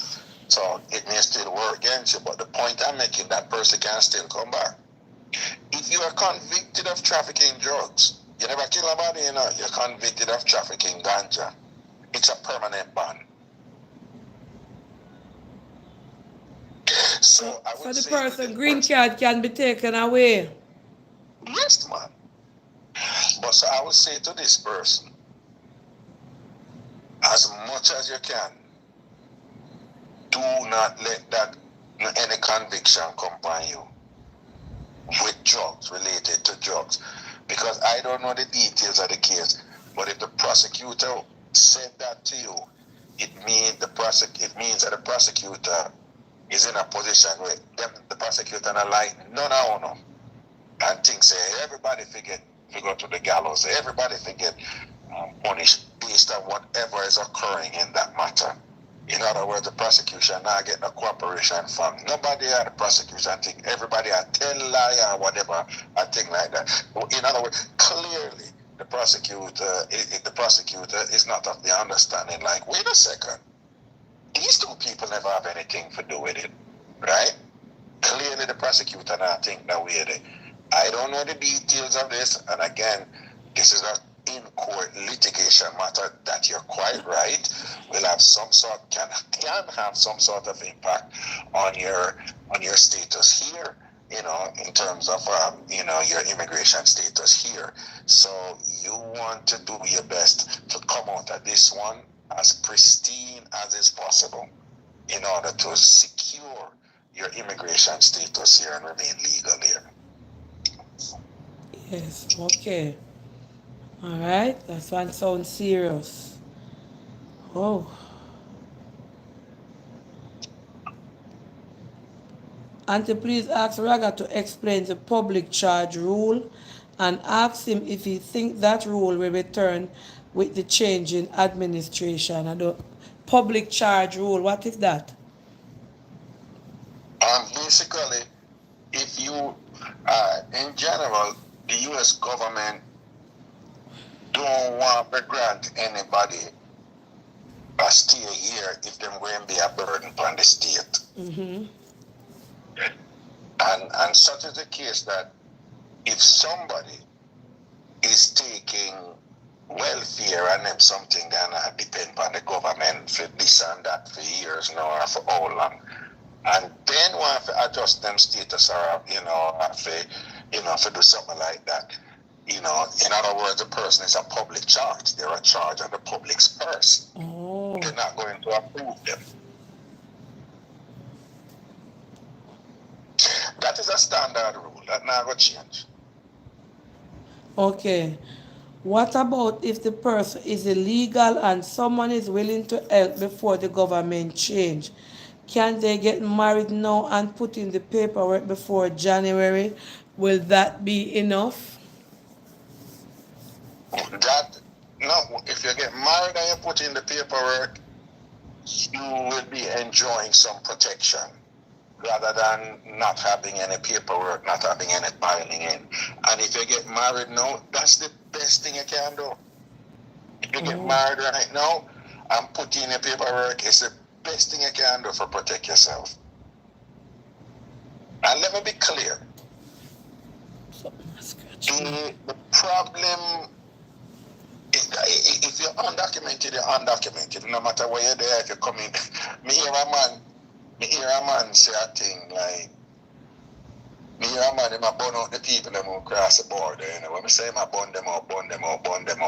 So him brother turn to him and say, dog, but when you did that come here, even before you are come here, you say, you're not come back, you're not go back down a yard. So you did the same thing to them, and the man said, no, but my thing different. You see me come across the border, fly come in here. And what somehow he's saying that because him fly come in, but did want stay and overstay, him think different from people who cross the border and want stay and whatever, right? It's no different. If you're undocumented, you're undocumented. Now that being said, I must say, and probably someone will realize this already, that a big part of the, I'm not going to go out for all undocumented people, and I can't tell you that, but a big part of them problem and them focus is with the border. Yeah. So people come across the border and will get more attention from them than people who came in, who flew in on a visitor's visa and overstay. But even if you're in on a visitor's visa and overstay, you're going to be targeted too because you're still undocumented. But if you marry somebody, preferably a U.S. citizen too, but even a green card holder, but if you marry somebody and put in your papers, you are way more protected. Because this is the premise behind it, Oh, we're not going to deport you because you have an application pending that could approve your stay here. So until that is resolved, you are okay. That is the premise. So even when you have the application in and it not deal with yet, you still have way more protection than somebody who is just undocumented and not in or anything like that. Okay. So yeah, if you can marry that thing and get your thing sorted out, Bamson, right? And again, my number is text me 929 400 1249. 929 400 1249. 929 400 1249. All right, good night, guys. Please to like up the live, like up the live, like up the live. This is very interesting and very informative. We have a legal immigration lawyer right here to answer your questions. And if he doesn't know the answer, he will not give you no quick fix. He's going to tell you that he's not certain or he's not sure. So please to give auntie some likes on the live. Over 3,000 people watching. We need some likes. All right? All right. Are you guys enjoying the show so far with Mr. Ragashanti? All right. So the next question is, Raga, everybody loving the program, loving the program. Like up the live. Give auntie some likes, man. Me nah beg super chat. Beg on like up the live there. Yes, and follow Ragashanti right here over on YouTube. TikTok, Ragashanti, Instagram, Ragashanti, Facebook, Ragashanti. Please to like up the live. Good night, Mr. Raga. Hold on. On YouTube too, it's called Tam Fam TV. Do you have a Ragashanti page there? Oh, Tam But Fam yeah, TV. Tam Fam TV. Yes. Okay, Yes. go on. Okay, good night, Mr. Raga. My daughter was caught shoplifting on numerous occasions. She have a court case in January 2025. Mr. Trump will go into the House on January 2025. Will her case Will her case be affected by the new immigration law? Because my daughter does not have her stay here in America. Mr. Raga and Auntie Donna, I have warned her on numerous occasions to stop. She has two small children living here in America and she does not want to work. Now she's worried that they will deport her on her next court case and planning to move to her next state. I don't know what to say. What can she do? What can she do to avoid being deported if it comes to that case? Her two children are American citizens because their father is American. Raga, can you assist me to assist my daughter by answering this question? Tell your daughter, top thief. Right. She's a repeat offender. Yes, shoplifting. Again, right. Again, we don't know if they're going to say, for example, yeah, if an undocumented person is facing the court and thing, and what the criteria are going to be, for example, if it's just a first offense, blah, blah, blah. If it's a repeated offense, then they should be subjected to removal. That's a term they use, but it means deportation.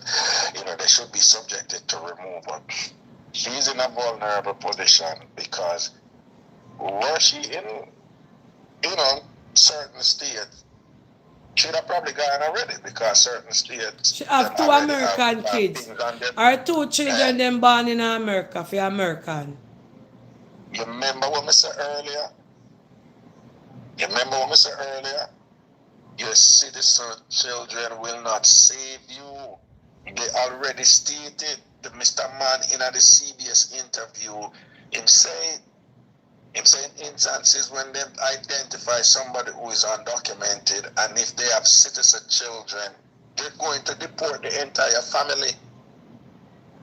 Them already stated. This part is not ambiguous. I'm not guessing here or speculating. I'm telling you what them already said them are going to do. So our two citizen children cannot save her. She needs to behave herself right now and stop the foolishness and get a job and get on the straight and narrow, and that alone not going to save her. She shall go find somewhere to get somebody for 5 VR or something along them lines. If I even the picnic them father, I don't know she and him stay or whatever, but right now she's in a vulnerable position because even when she file, and we just keep it 100, even when she file, she's going to have to reveal all those arrests. And them ever see, and we don't know when Mr. Man come in, how them ever react to those things right now. They already don't react to them favorably. So, at a minimum, at least, she should cut out the foolishness now, and that it. Yes, cut out the fool. The person typing. The person typing. Okay, good night, Auntie Donna. Okay, good night, Auntie Donna. I am a social media person, and a lot of persons on my page know that I am illegal here in America. Can they report me to ICE? Yes, they can. When you say can they report you to ICE, based on what? No, she just asked since them know said the person says since them know administrative thing if she basically saying if they report me to ICE and thing, ICE would have come to something. Yes, you cannot. Oh. Because you make people know your business. Oh, Are your business now, as we say in Jamaica, you're barefoot afar. And you're there on social media, you're going to make people know. okay. That is just a question they ask. All Right, right. right, right. So, So, yes. In other words, if you in a position there, and you see what is coming down the pike, and you want to decrease the probability that that type of heat will reach you, keep by your mouth. And okay. I'm not saying to nobody or whatever. Because the more people you tell, the more likely somebody have a bust by you. Do you think it's best that I leave social media till I sort out That is not myself? my concern. That question is not my concern. Whether or not you must leave social media because of your I don't know status. it's winner, That guys. is This common sense. person's people messaging and asking questions. I think this No, no, person no, no. panicking. No, they're panicking, but that is not something for me to answer. That has nothing to do with immigration law. That is your personal thing. Yes. Yes. All right. Next one. Good night, Auntie Donna. I am here listening. I am so afraid to even text to you because of what you said. I came up here on farm work and I got married. But my wife and I separated and she did not put in my paper and she doesn't want to give me a divorce. What step can I take, Mr. Raga, to get myself sorted out? I didn't take it for anything, but this does not look good on me, and I have to use the train to go to work. The mago free train too? No, okay. If there are some elements of this thing that initially it has some ingredients that potentially can, develop into a VAWA self-petition application, particularly when he said he wants a divorce. I should refuse to give him the divorce, but at the same time, don't want to file for him. Now, if him have evidence, text or something or whatever, to support that or whatever, then clearly this person who is in a vulnerable position with no status is being exploited and abused. This is an instance of abuse. Sometimes when we come from Jamaica, we abuse, we think set me box down and kick down alone or whatever. It can mean other things to that is non-physical, that doesn't have contact, right? And this is an instance of that because this person is now trapping him and hindering, suppressing his mobility to fulfill his potential and to become an optimal functioning person in society and whatever. And if we can prove that she's deliberately doing that and support and things like that under a self-petition power application, then you could prevail, right? Yes. Okay. Oh, this one is heavy to me and heavy. Like me just feel you have to take bad thing. No, laugh me, I laugh, I like the question, they make the phone heavy, Mr. Raga, please assure them not to panic because at this moment, the panicking won't help. So just assure them for me not to panic. Right. No, and that is true. Again, as I've said, unfortunately, big things that happen that is, they're going to take it to undocumented people. But again, we don't know exactly what it's going to be, and we can't tell us that they might have raids and all them something there, whatever. They might have raid places and events and them something. They can't almost tell you that. When you But, say rate places, like them are go in a workplace and so go and train station and bus and them something there. no, I don't know. I don't know where them are going. I'm just telling you what they have done before. Massive. Yeah. Again, I don't know what I'm going to do. No, I don't know what I'm going to do. I said, I don't know where them are go. Know what I'm going to do, right? remember the example, you have this meat packing place, right? Yes. And them, Put them up the employ lights.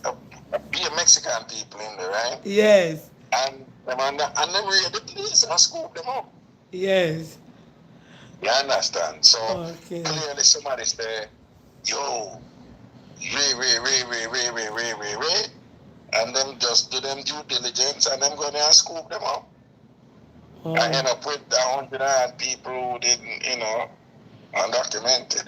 I just want to make a quick point because me and some people out there, the people that most support certain things, and the man is that about for them tax paying money and them something there.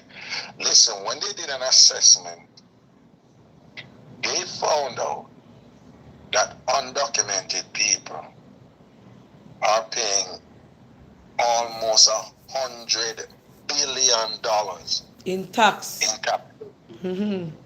right? It was like 96 something Data tell me billion that. dollars in taxes, right? And these are people who they're not going to get anything back from that. They're never getting a social security and nothing like that. So undocumented people are contributing tens of billions of dollars To the into the economy. coffers. Yes. Yeah, at the economy. So it's inaccurate, incorrect to be making statements that they are draining the resources, your tax, the result of you paying taxes or whatever. It's their own. They are they are putting their resources. When people pay tax, they pay tax to receive certain services in return and to get back certain, returns. And a lot of those returns, they're not getting it because they're not entitled to it. And they know they're not entitled to it. Right? So I just want to put that out there. Okay. Okay. Next question. Auntie Donna, I was the person who texted you this week to tell you that our boss is letting us all off because he does not want to go to prison. I came up here on my visa and overstayed. Ask Ragashanti if they ask Ragashanti if they will come and it will affect my boss. I don't know where to go because I can't get a job. I even offer to work for less than what they are paying me, and they are telling us that all of us who are illegal has to leave because they are not going to take the risk of going to prison for us. Should I go home back? But then again, I won't be able to come back to America. I don't know what to do, and this is what pays my rent and take care of my kids back home in Jamaica. Some of us that is working there, it's not all Jamaican. We have Spanish, we have people from Haiti and other Caribbean countries. Them boss say them a let, oh, this person did messaging me and say all of them go and get leave. The boss go and so she said if she must come home back. Um, that is a decision. I cannot tell her what to do. Okay. But what is happening at her workplace is also happening at other places of business, and a lot more of those are going to happen. A lot more undocumented people are going to be told that they're not supposed to return, and frankly, a lot of undocumented people will not. Them going to stop go to them work when them see certain things are going to. Okay. But I wanted to keep something in mind also. All right? And I'm not going to phrase it a certain way, so I just listen carefully. When I remember what it was in Florida, right? You remember when Governor they did make a new law, and the elements of that law was quite aggressive against undocumented people. If you drive with undocumented people in your car, you're liable to. And now there's something there. So if they pull you over, you have an undocumented person in your car, and you could have get locked up too. And all them say them are gonna move to the work, them are gonna start with this sweep. through the businesses and the workplaces and whatever, and scoop up undocumented people. Okay. What happened when the law came in? It was like, I think it was June 1st or July 1st, right? This is in Florida. Yeah, and I people in remember got going, different state for true. Remember. yeah, I remember this is a governor who was running for the Republican nomination at the time, and he bragged about everything we him do. Florida is where woke comes to die. And him brag and him brag and him brag. Him brag about everything him do. And what did happen before the law come in? Undocumented people left Florida in droves. They run to New York, then go Boston, then go Chicago, then go all over, then left Florida, then left Florida. But then what happened after that? Republican businessmen, multimillionaire with them construction business and thing, them start ball up. Yeah, but I work for them there. I want them there. And then them I say, then them boss, know I want. And them gone, say, oh, me I go manage, oh, me I go do my work. Mr. Governor, say I want up and way. All right. The people them move, the orange picking, the farm them, where they can, Florida, them pick orange. Orange, yeah. Mm-hmm. Then, yeah, what they work at them, the boss, no, I go, man. What do you mean? Them gone. What them gone? Them run away because of the new law. All right. Florida is one of is the most popular retirement states among the old people. Who take care of the old people? Undocumented. All right. So when time all these sick old people, them not see them people coming. So the people them say, well, where is Lucille? Oh, Lucille not coming today. Lucille now come back, Them not Lucille now get Lucille. Then you need to need ya. All right. After them do them whole heap of ball out there, you never hear people tell me some man about that something there again. Only hear him brag about it. Only hear Florida talk about it. From that happen, them don't say nothing about it. Them brag about everything else but that. What am I getting at? Very often, emotions get the better of these people and their fears about who are come to take over and things like that. And let's be frank, even hatred too.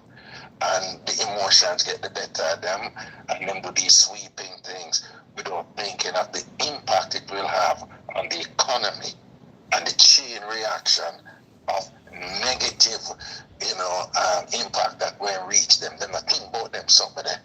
And then after the afterclaps come down upon them kind of simmer down and balance out them thing. Now, me not telling no what go happen. But I would not be surprised if when this thing start, it start with a bang. And them will go hard. And at some point, I wouldn't be surprised if something else or a bunch of other things go start have up all of the attention. Something else are going in the country will have up all of the attention. And this thing will just kind of simmer down. But I never say them ever stop. They will never stop. Not under this government coming. ICE will always be active. But I think it when come out aggressive. And I think but probably after the first year or so, I wouldn't be surprised if it's still at one, but it kind of mellow a little bit, Okay, so Mr. Raga, Auntie Donna asking this question personally. So Mr. Trump make plans to build the wall, right? Although there are many entrances for persons to come through different ports, different border section like Texas, that Mexico where I hear some people can drive through. Can he stop it? Because I was watching something on a station and I saw a lady walking with a suitcase. I think she come from Iran and she just came through and just was walking and asking person for drive. And nobody was picking them. Will they have enough immigration officers or ICE personnel to corral all the sections of port of entry for persons from different walks of life to come in? Is it possible? Yes. Is it you to ask me or somebody No, said I it? am asking because I was watching something and saw a lady from Iran with her suitcase, and the news reporter was saying, "See, this is the thing that is happening." She went at a different part, and persons were just coming through freely like that, like she came over from Iran. So I am saying, is it like for persons coming over? It's like, is there any stoppage where they can say, okay, police and soldier are going to line off the whole of this here section so nobody can pass? Is it going to be still going on after him come in effect where him can control every entry? And again, I am not, I don't know to answer that. I Okay. don't know what's going on in his mind or what's going on in their meetings and things. I am unqualified to answer that. And I would never be, so presumptuous to think that I can accurately deduce what the good gentleman is going to do when he comes into power come January 20th. But I will say, if the infrastructure remains as it is, it must stop. Because this is a larger macro issue, where the same thing is going on in Western Europe, here in America, and even between Haiti and the Dominican Republic, down there on the island of Hispaniola, is that people are suffering so much that they believe that they have nothing to lose. That's why they go into a rickety boat with them picnic and thing, and unfortunately how much of them drown and thing or whatever, right? That never stop it. The problem is that you have these other people in these respective countries, and they see this as a clear and present danger in, the brown peoples of the world, taking over what they consider to be their God-given country. And they think it is a serious existential issue because as far as they are concerned, they have to save their country now, because if they don't save their country now, they're going to lose it to all these non-white people. And that's why you see the rise of Christian nationalism, people basically interpreting God in a way to say that God don't want these people here, which is absurd. But what I'm saying is they believe these things. And when they believe these things, and it's an existential issue, it's a serious identity issue. When I say existential, for them, it's like, if they take over, then I am nothing. So for them, this is a moment of desperation. So sadly, what is going to happen is people now going to stop trying to come. They're going to find a way to come. And these people are going to get increasingly upset and concerned about it, where they're going to increasingly resort to extreme measures in order to remedy this, including violence and certain other unpleasantness. One last thing I will say on this thing in reference to your question. And we're getting into academic stuff now. The white population in America is the only group that is not having enough babies to keep their numbers up.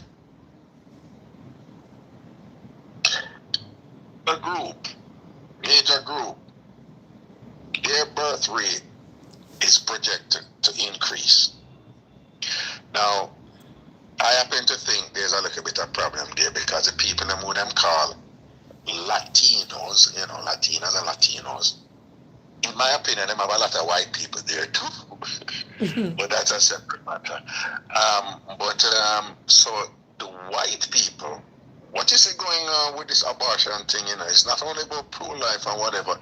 There's a save the country element to it. There is a save the country element to it, right? They want white people to have more babies. Elon Musk come out and say it plain. And they think that if these present trend continue. That's why when you see the man go at the certain conference there, they matter about the people, them all them do have woolly picnic, they are afraid. They are afraid that they're going to be a minority in this country. If any of you want to learn more about this, go online and just Google what is the replacement theory. Right? What is the replacement theory as it relates to race? And you will see that this enduring, powerful philosophy amongst these people, which kind of makes sense, you know, because I find it so ironic and so almost devilishly entertaining when I hear these people say stuff like, no, them can't just come into a person country, so, and come do as them like and take over a person country. And I'm like, duh. That will not for hundreds of years, right? And the seed them, well, you must where them sow, it a come back pound right, you know, and thing. But that is where they are. So it's a moment of desperation for them, and it's not just a moment. This is going to be sustained. They think they're losing themselves. They think they're losing their country, and they think that they, you know, that is why not care what Miss Amando, not care what Miss Amando. As long as he must sing that tune, that as far as they're concerned, that is the man we are going to vote for. All right. Because he could have do anything he want to do, because he must sing that particular tune. Him are the man we want, because him are going to save the place. Okay. Hold on a second. So the person who messaged me about it, 21-year-old and over, I soon answer. Let me answer this. Good night, Auntie Donna. First time on your live, just listening. I live in a predominantly white state, which is called Maine. 95% of this population here is white. Since Mr. Trump has since I'm not call no name. Since Right, but when I say no thing, yeah, no call no name come wind me up over here. I'm a more Miss Liquoil and call it out. Since the president has won, I can't walk in peace. I am a black woman living with a white man, and I am not being targeted to say that I must go back to my country. I am not wanted there. I went and reported on numerous occasions to the police station, and they do not give me any right. They say I must take my case to some Supreme Court, some court, High Court of racial thing. I can't bother Auntie Donna. My husband cannot deal with it. We are planning to move, but that is where his house is that he inherited from his parents. I can't walk in peace. Some of them here say some terrible things to me when they see me. I can't help you with that. That is like racial profiling. She says she cannot. I don't know. I've never heard about Maine. Right. Okay. No, but I don't mind that she shared it, you know, because the last time when this person I did win, all of a sudden, thousands of people come out and just start their mind where them did have a hold on long time. Right? When I know if I don't remember. Left, right, and center, all over. People became emboldened, and people feel liberated now to say what they want to say, what they wanted to say all along. And a lot of them became abrasive and attacked people, you know, who didn't look like them. And what I would say to people is that that is going to happen again. That is going to happen again. And when it does, I would like to suggest to you all, don't make nobody drown out. Yeah. Don't power in fear and thing, but don't make nobody drown out. And if you know say you're barefoot, I would think that it is not in your best interest to even answer nobody and thing like that or whatever, and just walk out the situation and thing. Right? But just know what this lady is going through. You're going to have a lot more of that. A lot more of that. Right? And some serious things are going to go on in that place and things. So we have to be careful so I'm not get drawn. I'm going to end up all I do and say certain things where I'm going to just bring certain attention down for them. See? Be smart, be wise. Remember, you don't have nothing to prove to nobody out there. Right? I always tell people, a man can't call me the N-word and he want out the road. You know? I don't business, me not answer. Okay. Me not answer. If me in my house and him come say that to me a different thing. If me I work in one place and him I say that me not working under those conditions. But if me up on the road and whatever and the man say, screw you, N-word or whatever. And I say, have a nice day, yeah? Nice shirt. Right? You understand? Them never dry me out. Can I have my 3 penny them to live for? You understand what I'm saying? All right. So I just want to just know some them things that happen and balance on the thing. And again, let me just leave my number again. Send me a text for me to do immigration work for you. Yes. If you want to, hold on, and if you want to have a consultation with me, it's $120. Consultation is $120 for up to 40 minutes, right? My time is my work. So I want to respect that. Again, consultations are $120. If you have a quick question when I can answer in a text, I will answer it. I am not unreasonable. I'm not a predator. So I'm not going to say, no, I'm not answer nothing, and then you just answer me one. You pay me $120 to answer me one question. And what I'm going to say, then I don't, I'm going to give you back your money. Right? But again, if I go talk for 10, 20, 30, 40 minutes, it's $120. If you want me to do immigration work for you, you're going to tell me what is it. You're a Raga. You know, I'm married. I want you to do the paperwork for me, for me and my wife, me and my husband, or whatever. I may file for my son, I may file for my mother file for me, or whatever. And I will take care of it. Work me at work. Again, the number to text me is 929 400 1249. 929 400 1249. 929 400 1249. 929 400 1249. Text me. Yes, Mama, talk to me. Raga, no listen this. This I want to have only a red flag. So please listen, guy. Raga, listen carefully. You all are a bunch of hypocrites. I am a Jamaican and I am a US citizen and I voted for Trump. Let's make America great again.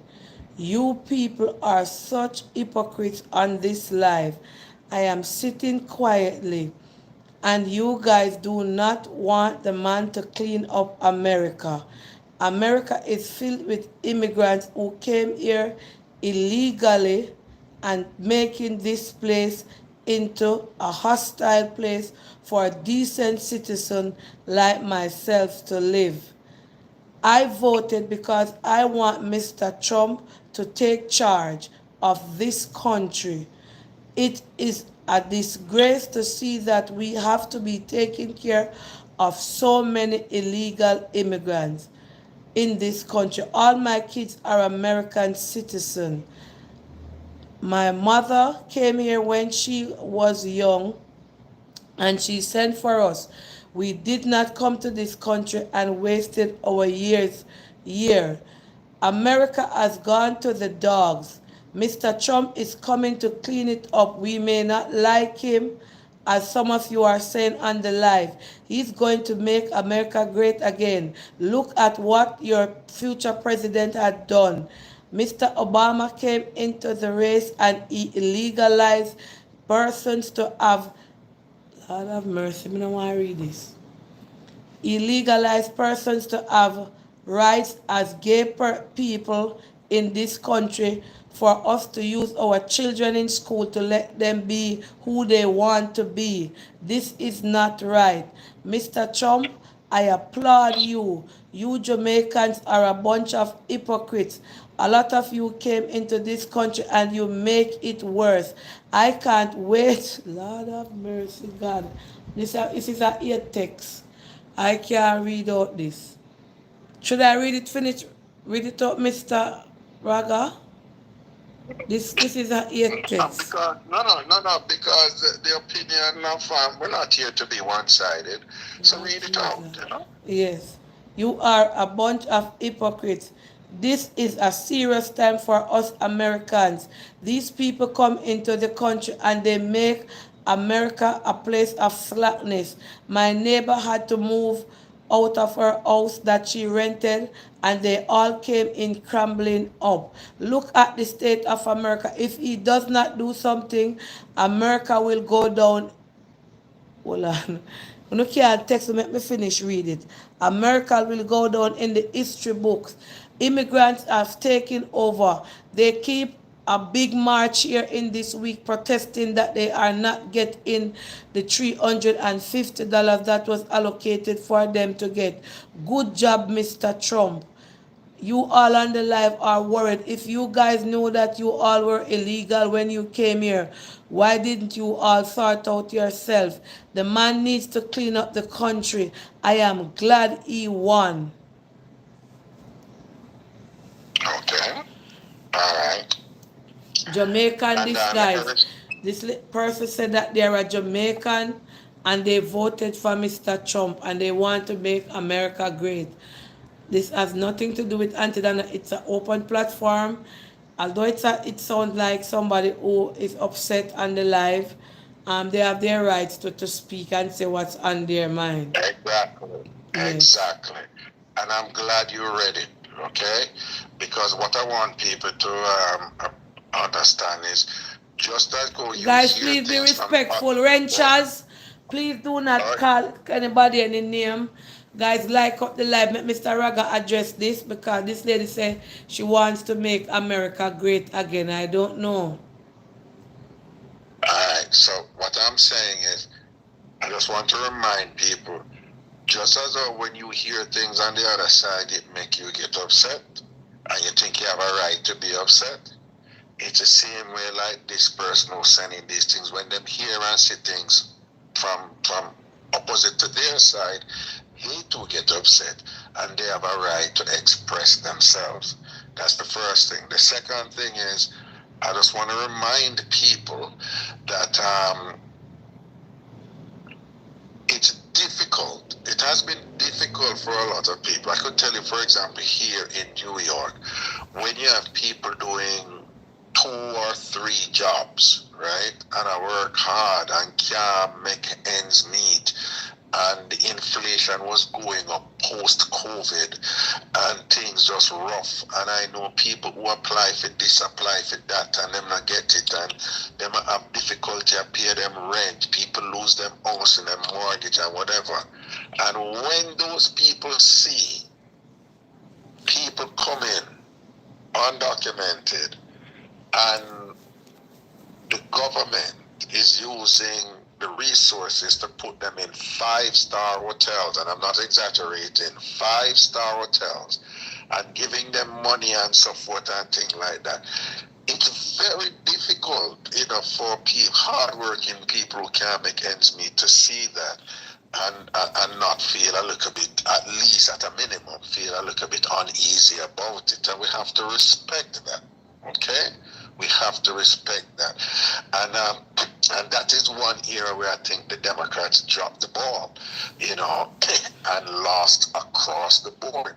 Because it's not like some of these people hate undocumented people. What they dislike was that they are struggling to do so and so and so and so. And there were these people out there,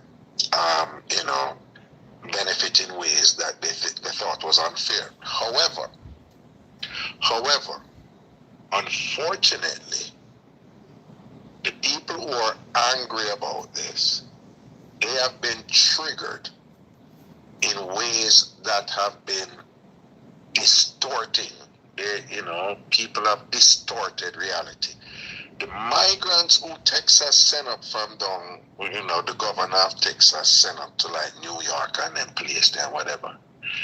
They are a minuscule, a very, very, very small percentage of undocumented people.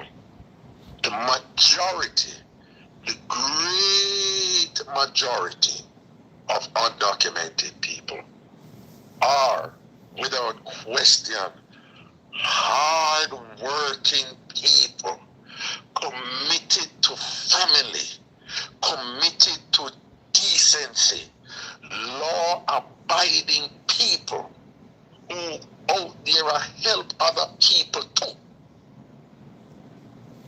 Right? The people who became the subject of the campaign and all that, it's a small set of people. And unfortunately, people have, exaggerated their influence and their impact. Most undocumented people are decent people, God-fearing people, who go to church, who care about others, help people, work hard, 2-3 jobs, nothing, right? And unfortunately, those people end up as suffer now with people who are being triggered by the activities of a few. And I could go on and on with this, because this whole thing about crime, yes, some, and the migrants, they committed some, unspeakable crime, but this is nothing out of a statistic. It is not a statistic, something that is statistically. It's a small percentage. In fact, most of the crimes committed here in the United States that are considered troubling, they're committed by white people. And they're committed in red states. Right? The 10 most violent states, I understand, what are them? 9 of them, they're red states. And you could go on and on and on. So there is a rhetorical game that is played out there. And then, and let me say, and I'm going to choose my words carefully here. Caribbean people too, yeah, the whole trans thing and them something there, that has been very difficult for trans people. That has been very difficult for Jamaicans and and Caribbean people, and I wouldn't even put myself out there and tell you that I'll need to get mad and angry too. Say somebody me at a stage, the people I say, you know, if you say you're a man and you know if you say you're a woman, and you know if you tell your picnic, you know if you call your boy picnic boy, and you know if you call your boy picnic girl, because you're being mean and cruel to your picnic, you must make your 1-year-old, your 2-year-old, your 3-year-old choose them gender and things like me, one of them parents, and I find that out and you're rank and you're bright. You can't tell me so me can't call my boy picnic boy, and me can't call my boy picnic girl. My little daughter, me can't say I'm a little girl that, right? And this is an imperative fully supported by the Democrats. Not only fully supported by the Democrats, parents are being held, they're reprimanding parents and even imprisoning them because they're not agreeing to have their children going to gender affirming care and all them something that, I am not against, somebody who was born as an hermaphrodite, no fault of their own if they were born with the genitals of both male and female, and them have some confusion there, whatever, and that person is saying, I need help, and if it involved, right? So I'm not against, helping those people and so forth. But for the thing reach a level where you are going to tell me, say, I am being cruel as a parent, me will take my responsibility serious. I'm going to go there and hustle and work hard. I'm going to say, I'm not waste foreign. I'm going to come here I'm gonna get my associate degree, then I get my bachelor's degree, then I get a master's, then I get a PhD, then I get a law degree, and I work. All right, I know me I do so for me treat them and all them something there, whatever, no, and thing like that. Fully committed to my youth, them and thing. And you gotta tell me, say me, I wicked because me call my son, and my daughter, You're out there, you're bright. So, with them type of something there, with the person who's sending this thing, yeah, there are people who are saying, yo, as bad as Trump is, we need somebody who can stand up strong and defend them somewhere. So, I always tell people, say, zero-sum thinkers or lazy thinkers. People who think, say, oh, is either all of PNP good or all of JLP bad, or all of JLP good and all of PNP bad, or all of the Democrats them good and all of the Republicans bad, or all of the Republicans them good and all of the Democrats them. Anybody who thinks so, they're lazy thinkers, right? Cause me say, well, you know, say, I agree with them myself over here, so I'm going to disagree with them myself over this. I agree with them myself on the side, I'm going to disagree with them on the side. And so it is that we have to make people express themselves. So I welcome the person who's sending that and whatever, because the matter is not just, to use a cliche, it's not just black and white, it's not just either or, it's textured, right? It has a level to it, you have variation to it and things like that. And hopefully, as the country continue to evolve, we can get to a better place where things are more harmonious than they are right now. But so I welcome, you know, that alternate viewpoint just now. And I would also like to encourage the person who sent in that information there, you know, what Auntie Donna just read, to say, you might want to, you know, I hear some emotion there in your language, and I hear some, you know, some impatience there, and that is upset, that you're upset, and I understand that.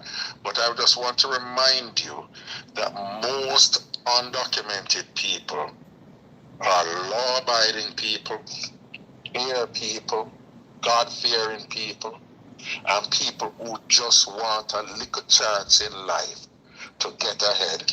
And to your point, that they should, you know, as much as they can, you know, straighten out themselves. That is not as easy as you say, sir. You know, thankfully for you, your mom came here and filed for you, as has been the case in millions of other families, whether from Holland or whether from Kenya, whether from whatever. So those people were in a better position than others. But at the same time, I just wanted to remind you that we share a similar heritage. We share, you know, a similar pains in terms of people who don't like people like us. So I would implore you to be very careful, sir, because I can't tell you how many times I've seen this thing play out, where people from, you know, from our background, them support something, we turn around and kick them in them body. Hold on a second, Mr. Raga. There's another person here. I 100% agree with that person who texts in. California has the highest rate of illegal immigrants, and they are wreaking havoc in this country. A lot of us do not agree with Mr. Trump because of his previous cases, but this man has an insight of godly morals for this country. I too am an immigrant who voted for Mr. Trump. I will not give you guys any information on where I am from, but Mr. Trump has morals and godly policies for America. In God we trust, and the God has been taken out of America. Look at what is happening here. Well, now go. Look at what is happening here. Students at a young age are being told in school by teachers that they can now identify themselves gender based. If they're a boy and they feel as if they are not comfortable being a boy, they are told that they can become a woman and it is okay. There are so many policies that Mr. Trump stands for to make this country great. In every country, illegal immigrants is vital, but America has too much. Over 1.8 million going to 2 million is right here in California. The government and the state cannot take care of them. We have to stand for truth and stop putting color and race in politics. Vote for what is right. A lot of black people and immigrants, legal immigrants here, voted for a lot of immigrants who become citizens of America voted for Mr. Trump. We want to make America great. Look at the abortion policies. Look what is going on here in America. You people are one-sided. And just because of the immigration crisis and a lot of the people on your life does not have their paper, they're having an objective conversation towards the president.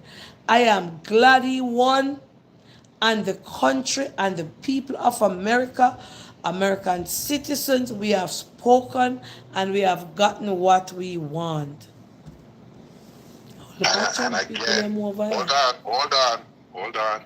And again, this person, if you listen to the language just used, the person is essentially saying, for the most part, undocumented people are more of a problem than they're of a benefit. That they're more negative than they're positive. True. Hold on. I agree with the person just now, for example, with this whole thing about children. With this thing, you know the problem I have with them when they talk about the children. Them, if the boy feel like him a girl, it must be a girl, and if she feel like she's a boy. Auntie Donna, when boy picnic, don't them always put on them mother shoes? Yeah, and walk up and down in night And house. walk on them mother shoes. Why should we assume that boy? Oh look, there's a sign here that he want to be a woman, right? It's damn foolishness. And why is it that them limit when kids are learning to navigate the world, and when they do, the thing that is most active with them is their what? Imagination, right? So why is it that if I look a child, I look a boy, I go say, oh, I want to put on a lipstick, and oh, he want to be a girl. So why them, when the boy say, I am an alien from the planet Ungogo, why them never say him is an alien too? Yeah, that's it. Them nitpick out them something that fit them agenda. So I agree with that part of the critique. But again, if you see what is going on, from both those things that you just read just now, they're on one side totally. And them talk about, and them burn out everybody from the other side totally. Right? And I would just want to respectfully say, I agree with some of the things that both of them say. I do. I feel very upset too. And I am in solidarity with them. But I don't think, for example, I don't think, and I'm going to be careful, but for example, they're saying all of this and whatever, and to no fault of theirs, they don't even know what fascism is. They don't even know what fascism is, right? And let me don't even get into them deep something there, but let me just again say, I'm going to drum this over and over because that is relevant to the people with who are here right now for Auntie Donna thing. And since these two people came out and stepped out against, the people over here who are scared, who are anxious, who feel threatened, who are experiencing serious degrees of trepidation and can't eat and under stress and thing. I am glad these two people say what them say, because I want you people over here to know that there are people like me who know say what these two people say just now is an inaccurate representation of most of Uno over here. Right? As somebody who was born and raised in Jamaica, raised in the church, and grew up in communities where even the baddest man believe in a God. We know how we raised. And me know say most of Uno over here, Uno decent, law-abiding, good people who just want a little better in a life. I want to come at this country for opportunity. And what these two people just say is not an accurate reflection of most of Uno. No say people out there, no say, no for Uno, most of Uno, they're not good people. And I want to press on, and things may get rough, Uno, but rise same way. And yes, them right where them want right, just know, and like I said, I agree with some of the things that them said, but this broad brush where them are paint all undocumented people, I categorically disagree with both of them and everybody who think like that. True, because undocumented people are somebody pick me too. True, right? true. Who don't want better in a life, and enough of them who judge people and whatever. If you're going looking at them life, them a take the brush, the one brush, and paint everybody. And paint everybody. That is unfair. So me I defend the people them know, the decent, law-abiding, undocumented people them know. Me I defend them now. Yes. True, because and, you have somebody now, but you have people. The two people said, no, I said it a while ago. But I want to the people be eat to the anything, you know. We have a little discussion and it get eaten. So yes. God bless you, you know. That when somebody beat the two, and deserve for the voice to hear, to be heard to, and things. So big up for yourself too. Yes. I just disagree with some of the things they want to say, and I agree with some of the things they want to say. And the one I'm going to stay upon is this broad brush, we're going to put on all undocumented people. True. Like say, the whole of them are criminal, the whole of them terrible and all these things, and Mr. Man are the savior for wipe them out and things like that. I want to feel at liberty to come here and give it to them. Your critique just now wasn't balanced, it wasn't measured, it didn't have any accommodation for good people in it. Both of you, the way your language and such, you have undocumented people across the board, and I urge you to reconsider that broad brush approach that both of them have. True, yes. All right. You know, when I get to eating, I sit there. I never come here. Until then, I make a program answer tonight. Me don't know it. Boy, you have to go come on every week in a Raga. You have to give me a night. Because I never plan to hear you call me, but you have to go come on if I've never Friday night, quite sweet. No, we're there. And we just, and again, people, I'm glad those two people send in their side, because we need this type of debate. We just have to be civil and mutually respectful of when we're doing it, even when we're passionate.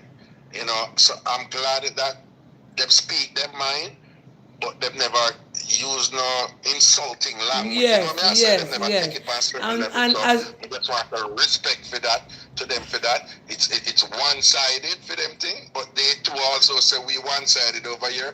But with all due respect, nobody really have beat anybody over here. No. And people that try to figure out how to get that head and how to work all this and that. Nobody never say, whenever they are being nobody say that man are wicked and him should not do this or whatever, this and that. It's just people that have figure out them immigration options, and there's nothing wrong with that, right? And let me just say one other thing, with respect to what these two people said. Me there were a long time. Everybody forgive me respect now, call me Mass Raga. I'm a big man now. So, but what I'm saying is, I've had the opportunity to be involved in multiple international organizations. The International Camp Counselor Program, the YMCA, a whole bunch of them. And from being in them, I meet a lot of people from a lot of countries. And let me tell you something. One of the things that is disconcerting about this thing, with undocumented people, I know people from Denmark, Norway, Hungary, United Kingdom, France, Greece, and there's several more. They're all undocumented, the ones that we are talking about. But they're white. When I ask them, so you're not worried? Each time I ask them, they say, no, I don't worry. And I'm not going to get anything. I don't need to get anything because nobody's looking for me. Right? So it is unfortunate. Oh, and then the other thing is that you have undocumented people from white majority country committing crimes here left, right, and center. And nobody now look on them because of them color. And nobody now go after them.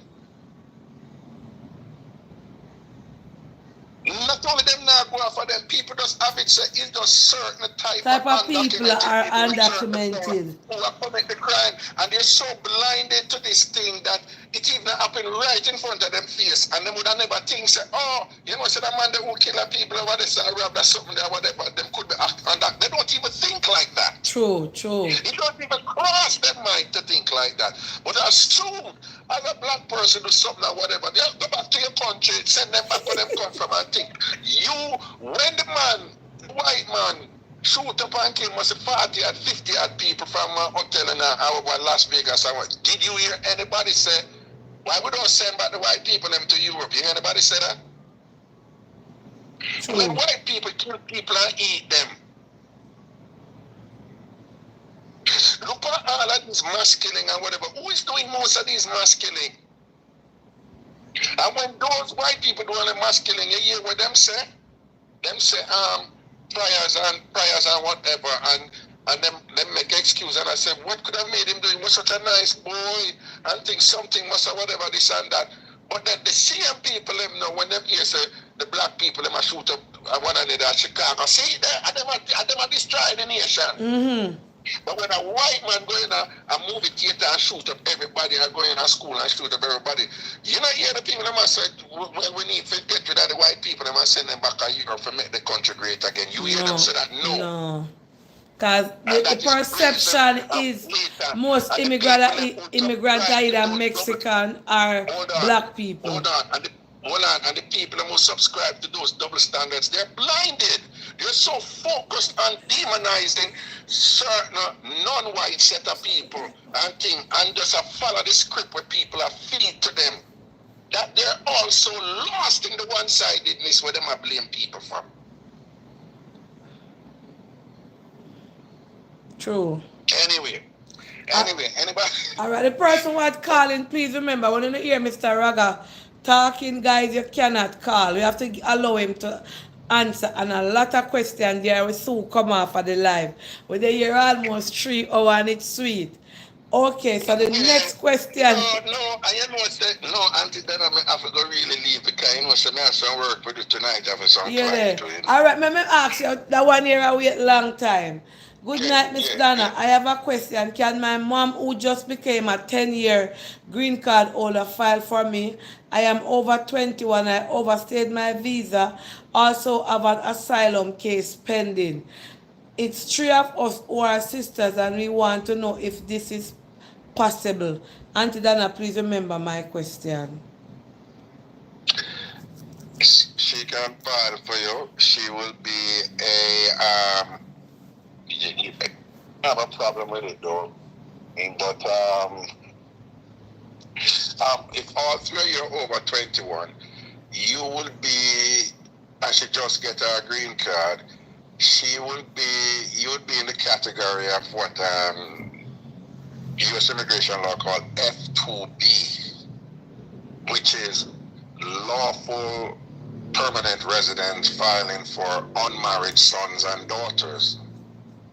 So she can file for you. You can put in, your the I-130, but the problem is you'd have to get a waiver. You'd have to get a waiver to adjust status, and because The present wait for that is 8 years, and you are not an immediate relative. Immediate relatives, a visa is immediately available to them when somebody filed for them. But who are immediate relatives? It's spouses of U.S. citizens or unmarried children under 21 years of age and of U.S. citizens and parents of U.S. citizens. When those people are filed for, a visa becomes available to them immediately once it is approved. But unmarried sons and daughters of U.S. citizens, they are F1, that's 8 to 9 years. Spouse and minor children, children under 21 years of age, of permanent residents, their filing is taking about less than 2 years. That is husband and wife and children of permanent resident. And like I just said, F2B, unmarried sons and daughters who are 21 and older of green card holders, lawful permanent residents, their application is taking like 8 years before, a visa become available. So that's why you have to try and get a waiver, in order to wait out that. F3, married sons and daughters of U.S. citizens. If you're married, if you're the son or the daughter of a U.S. citizen but you're married and you want to stay married, your application will take about 14 years now. Right? Sisters and brothers of U.S. citizens, siblings of U.S. citizens, F4, for the application will take 16 to 17 years now on average. So your mother can file for you. You can't adjust status because you're not an immediate relative, that is a spouse or an unmarried child under 21 years of age, or parents of U.S. citizen. Right? Oh, So no. you can't file for you. I can do the filing, but you'd have to probably request see if you can get a waiver to stay. Right? And that is the route you have to take. You may get it, you may not get it, and whatever. I know how to do it, but again, it's this type of application you put in, but based on what going out there now, it is a 50-50 thing, and it has certain elements that you have to fulfill in order to prevail in it. Okay. All right. One caller. The last person, Mr. Raga, the person on the left. Go ahead, sir. Yes, Raga, I just want to ask you one question. The Biden administration gave out a lot of driver's license to undocumented immigrants. What would you think the Trump administration is going to do about that? I don't know what they're going to do, but I'll say this much. Driver's licenses has absolutely nothing to do with immigration status. So I don't see them taking away the driver's license because that is generally a state issue. That is, it's a prerogative of states, right? So, and I don't see them taking it away because it's not going to do anything for them if them take it away. The political capital there really, and it's not like, by having a driver's license you get an inroad to certain immigration status. No, such is not the case. So I think that is going to be inconsequential to them, my best guess. So I don't think that is going to be of a bother to them. I strongly doubt that is going to be a priority of theirs to rescind, that type of thing, because it's not a sexy issue, if you know what I mean. Okay. All right. And one more question, one quick question. Do you think they're gonna do the like what they used to do a couple of years back when they do the immigration sweep, like they go to parties where they know people party at and do an immigration raid? I don't know. Okay. All right. Thank you. Just those two questions. Thank you. Yes. If you were listening, probably this person never on the live earlier. Can you answer that? Thank you so much, Mr. Ragashanti, for coming on. Guys, please follow Raga on all four platforms. Tamfam right here on YouTube, TikTok Ragashanti, Facebook Ragashanti, IG Ragashanti. Mr. Raga, give a synopsis of what you want to say in the last part of the program. Give out your number, wrap it up. Thank you for coming. Yeah. We enjoy this live. I am so happy to have you over here. It's such a breath of fresh air. Me enjoy it. And we can see the plank of them enjoy it. Go ahead. Again, me just want big up all of the Auntie Donna, I just want big I want big you up. Thank You're you. just a warm, jovial, decent, God fearing, wonderful person. Thank So you. many of us see that thing, and I just want to commend you for your maturity also in knowing that when enough people like you, everybody not gonna like you. True, So true. you manage criticism so well, and you're quite mature about it, and you're certainly an inspiration to others. How best to handle the limited negativity that come your way. But I just want to commend you for being such a positive person, warm person, a care person, having helped so many people. And think big up yourself. I think Thank that you're you. gonna reach it for a long time. I want to say big respect to the plank of them and thing out there. Bless upon yourself, and thing and whatever. And I want to say enough respect to the two people who sent in their opinions, the Trump supporters and things like Yes, that. yes. But no, big up on yourself and big up everybody else who share their sentiments and you were listening, and I'm sure there are a lot of you out there, were listening and say yes, at the time somebody said that and things like that. So again, I just want to thank you for taking the time to submit your valuable and input and your perspective and your side of the matter. I also want to commend. I just want to say big up without apology. I want to big up all the undocumented people, the decent, God-fearing, loving, caring, kind people who, just like pretty much anybody else in the world, you just want a little better in life, and you know out there kill nobody, you know out there rob nobody, you know not beat up nobody, you know not bad mind nobody. In fact, many of you are helping others and things. Big up on yourself. I know you're in some very uncertain times right now. I know the tide appears to be, rough against you right now. But I want you to look back and to remember that many of you've been through worse than this. You just need to remind yourself you've been through worse than this. You've been through even deeper uncertainties than this, and you survived. Also want to remind you that all of us here, most of us here, we are the sons and daughters Illegal of the one immigrants. who survived, one of the most brutal, cruel, wicked, evil system that lasted over 400 years and whatever, with devastating effects and whatever. So strength is in us, strength is in our legacy. It runs through our blood. You're stronger than you know, you're stronger than you know, you're stronger than you know, and you're going to persevere. Be smart, be strategic, and continue doing good.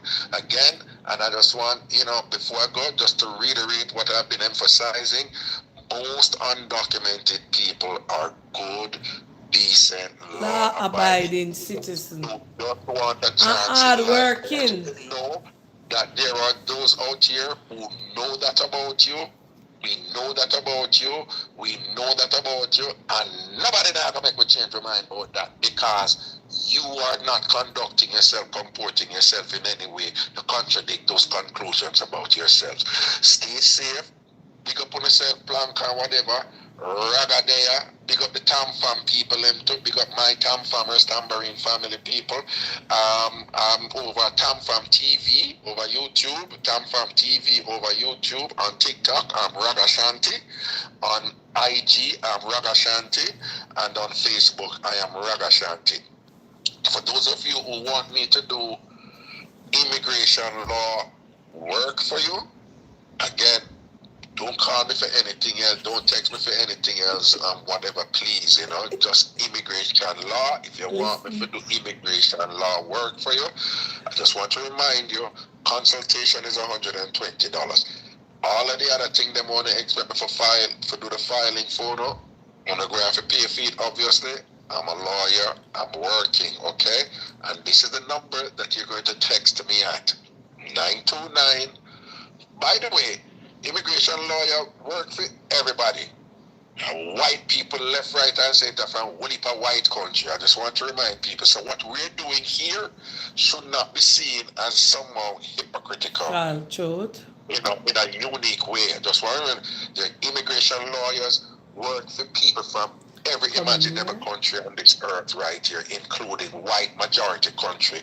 So nobody should not cuss what we are doing here, so as being somehow, an anomaly, an aberration from what is supposed to be, perceived to be normal. Because the normal is immigration lawyer work for a whole heap of white people who are undocumented also and want to sort out themselves. So again, if you want me to do immigration law work for you, the number is 929 400-1249, 929-400-1249, 929-400-1249. And I said one last time, 929-400-1249. Blanca, big up on yourself. All right, big up Mr. Raga. Thank you so much. Bless up yourself. And remember, tickets coming out for Auntie Donna Winter Wonderland All White Birthday Celebration coming the 25th of January, 26th of January, 2025, if all being well. We're going to come out on support. We're going to have Ragashanti and DJ Roy celebrating with Auntie Donna next year. Big up Raga. Anyway, there's somebody on the line. Good night. Good night, good night. Thank you. What? Oh my Like God. up the live, guys.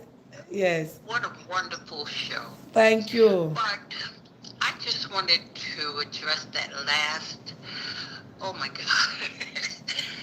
I had to laugh because it's almost like you want to cry when you listen to someone that's an immigrant talk or write what this person just what you had to read. It's almost criminal to me. It's sad that this is why we're now where we're at, and that man doesn't realize that he needs to clean his own house first.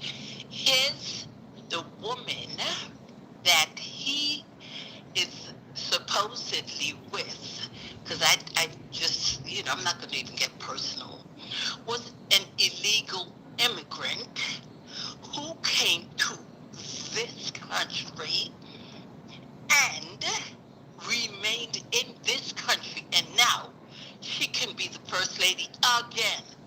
And it's people like these who cause this. Stop. Our people, we've got to stop it. Our people are so divisive because he had his base. And so many of us crossed over on lies, on disgusting propaganda. And we're here again to get a dose of, let me tell you, it's sad. I can't even express to you just how sad this whole thing, it's a debacle. It's almost demonic, honest to God, because we are in for, do you realize, like I had called in your show the other day regarding this whole thing. Everyone who lost anyone to COVID should get on their knees and pray. How did we get here again? Listen, when President Barack Obama was in office, we had Ebola, a flesh-eating disease that could have wiped out this whole nation, the world. We could have had not a pandemic on steroids. They shut that down. SARS, so many presidents before. This is I don't know. He just based everything on fear-mongering, gerrymandering, everything. And our people, our immigrants, oh my serve one God, and the universe is Amen. still the same. And so we're going to have to brace, because they told you Elon Musk came here from South Africa to go to school. And he is the richest man in the world today. Where else could this have happened? He wants to take us back to this sick South Africa in apartheid, but it's not going to happen. It's a different world. And so we just got to brace ourselves, immigrants and undocumented immigrants. Please reach out, do what you need to do, as the gentleman lawyer stated. Do what you got to do and get yourself together, because it's immigrants that built this country. The white man did not. Indians were in this country. Listen, we got to get smart and stop being so divisive. Thank you. You're welcome. Yes. And as always, guys, this is a program where we have to give persons the right to express themselves. We might not agree with what they say, but not because we do not agree with what they say, we are going to say, they are wrong for saying that. We have to be fair. If somebody is for Trump, we can always allow them to express themselves. If somebody is for Kamala, some for the Democrats and some for the Republic, we are going to allow them to say.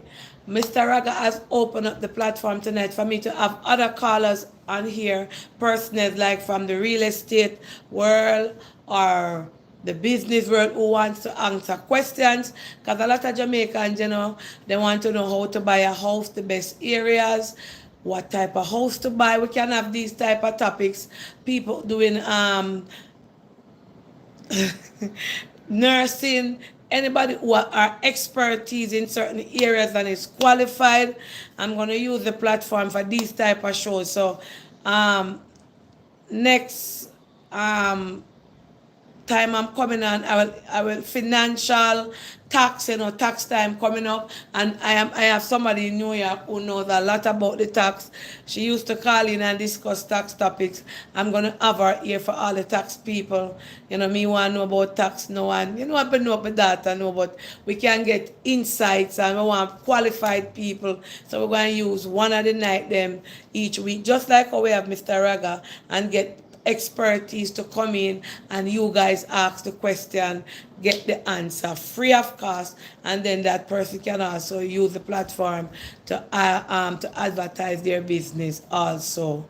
So yes, so we want to get insights from different people. Some with a community of little people over here, and we have expertise in every little area. And sometimes some people watch them TV and are they on them phone and they want to know something. So we're going to use it. If there's a baker or a cook or any profession that you have and you want to share it, just reach out to Auntie Donna and say, I am a real estate agent. And when you do that, persons, once you have your license, once you are qualified and they can Google you and find you and see that you are legit, then I am going to check you out for myself. Then I will give you the platform and then you can talk. And if you're a different lawyer other than immigration and you want to share your expertise, your experience, and give advice, investment, any type of plan, somebody was saying to me, my friends were saying, and Donna, you need to go back in your topic and allow certain argument. God, may I try one more time. Have discussion, because people out there want to know. Knowledge is power. Knowledge is key. Any profession that is there and you want to share it, we choose a night. Just like how Raga come on and look how quick 3 hours done. You understand? So we're not going to inoculate up here, contaminate up this life. That is what you need to do. Stay focused. Thank you, Carol. I'm tired for letting you down, but you pick up, you drop, you get up. You pick up, you drop, you get up. So I love this life. I never even know you're there, you did not sleep. Guys, remember, tomorrow is Miss Lothian Fish Fry. Please, me, I beg on the planka. Me, I go share the live. Go down, support, please and thanks. Make it be a Planka Nation / Miss Lothian event. I am not there, but me go there in spirit and in truth, and we say support, support, support, and we give God thanks. Have a beautiful night, guys, and me enjoy this.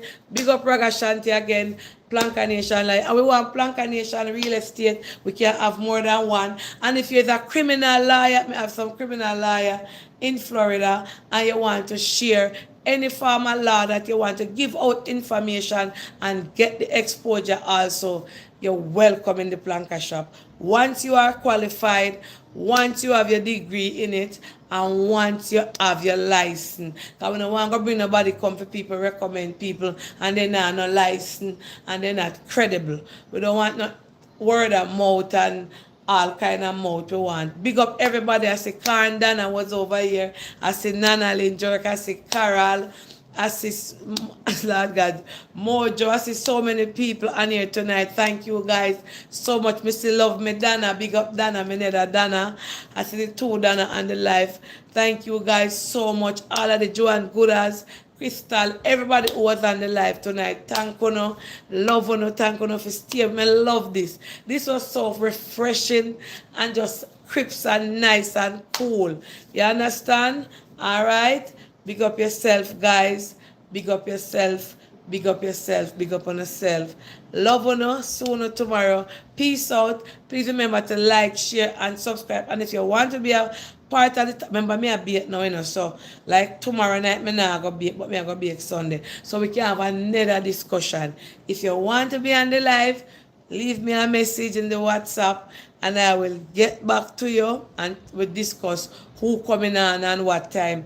Just like how Raga did it. And if you have any expertise that you want to share, I am open and I will give you the platform. All right? Love you guys. Peace out sooner tomorrow. All right? Bye.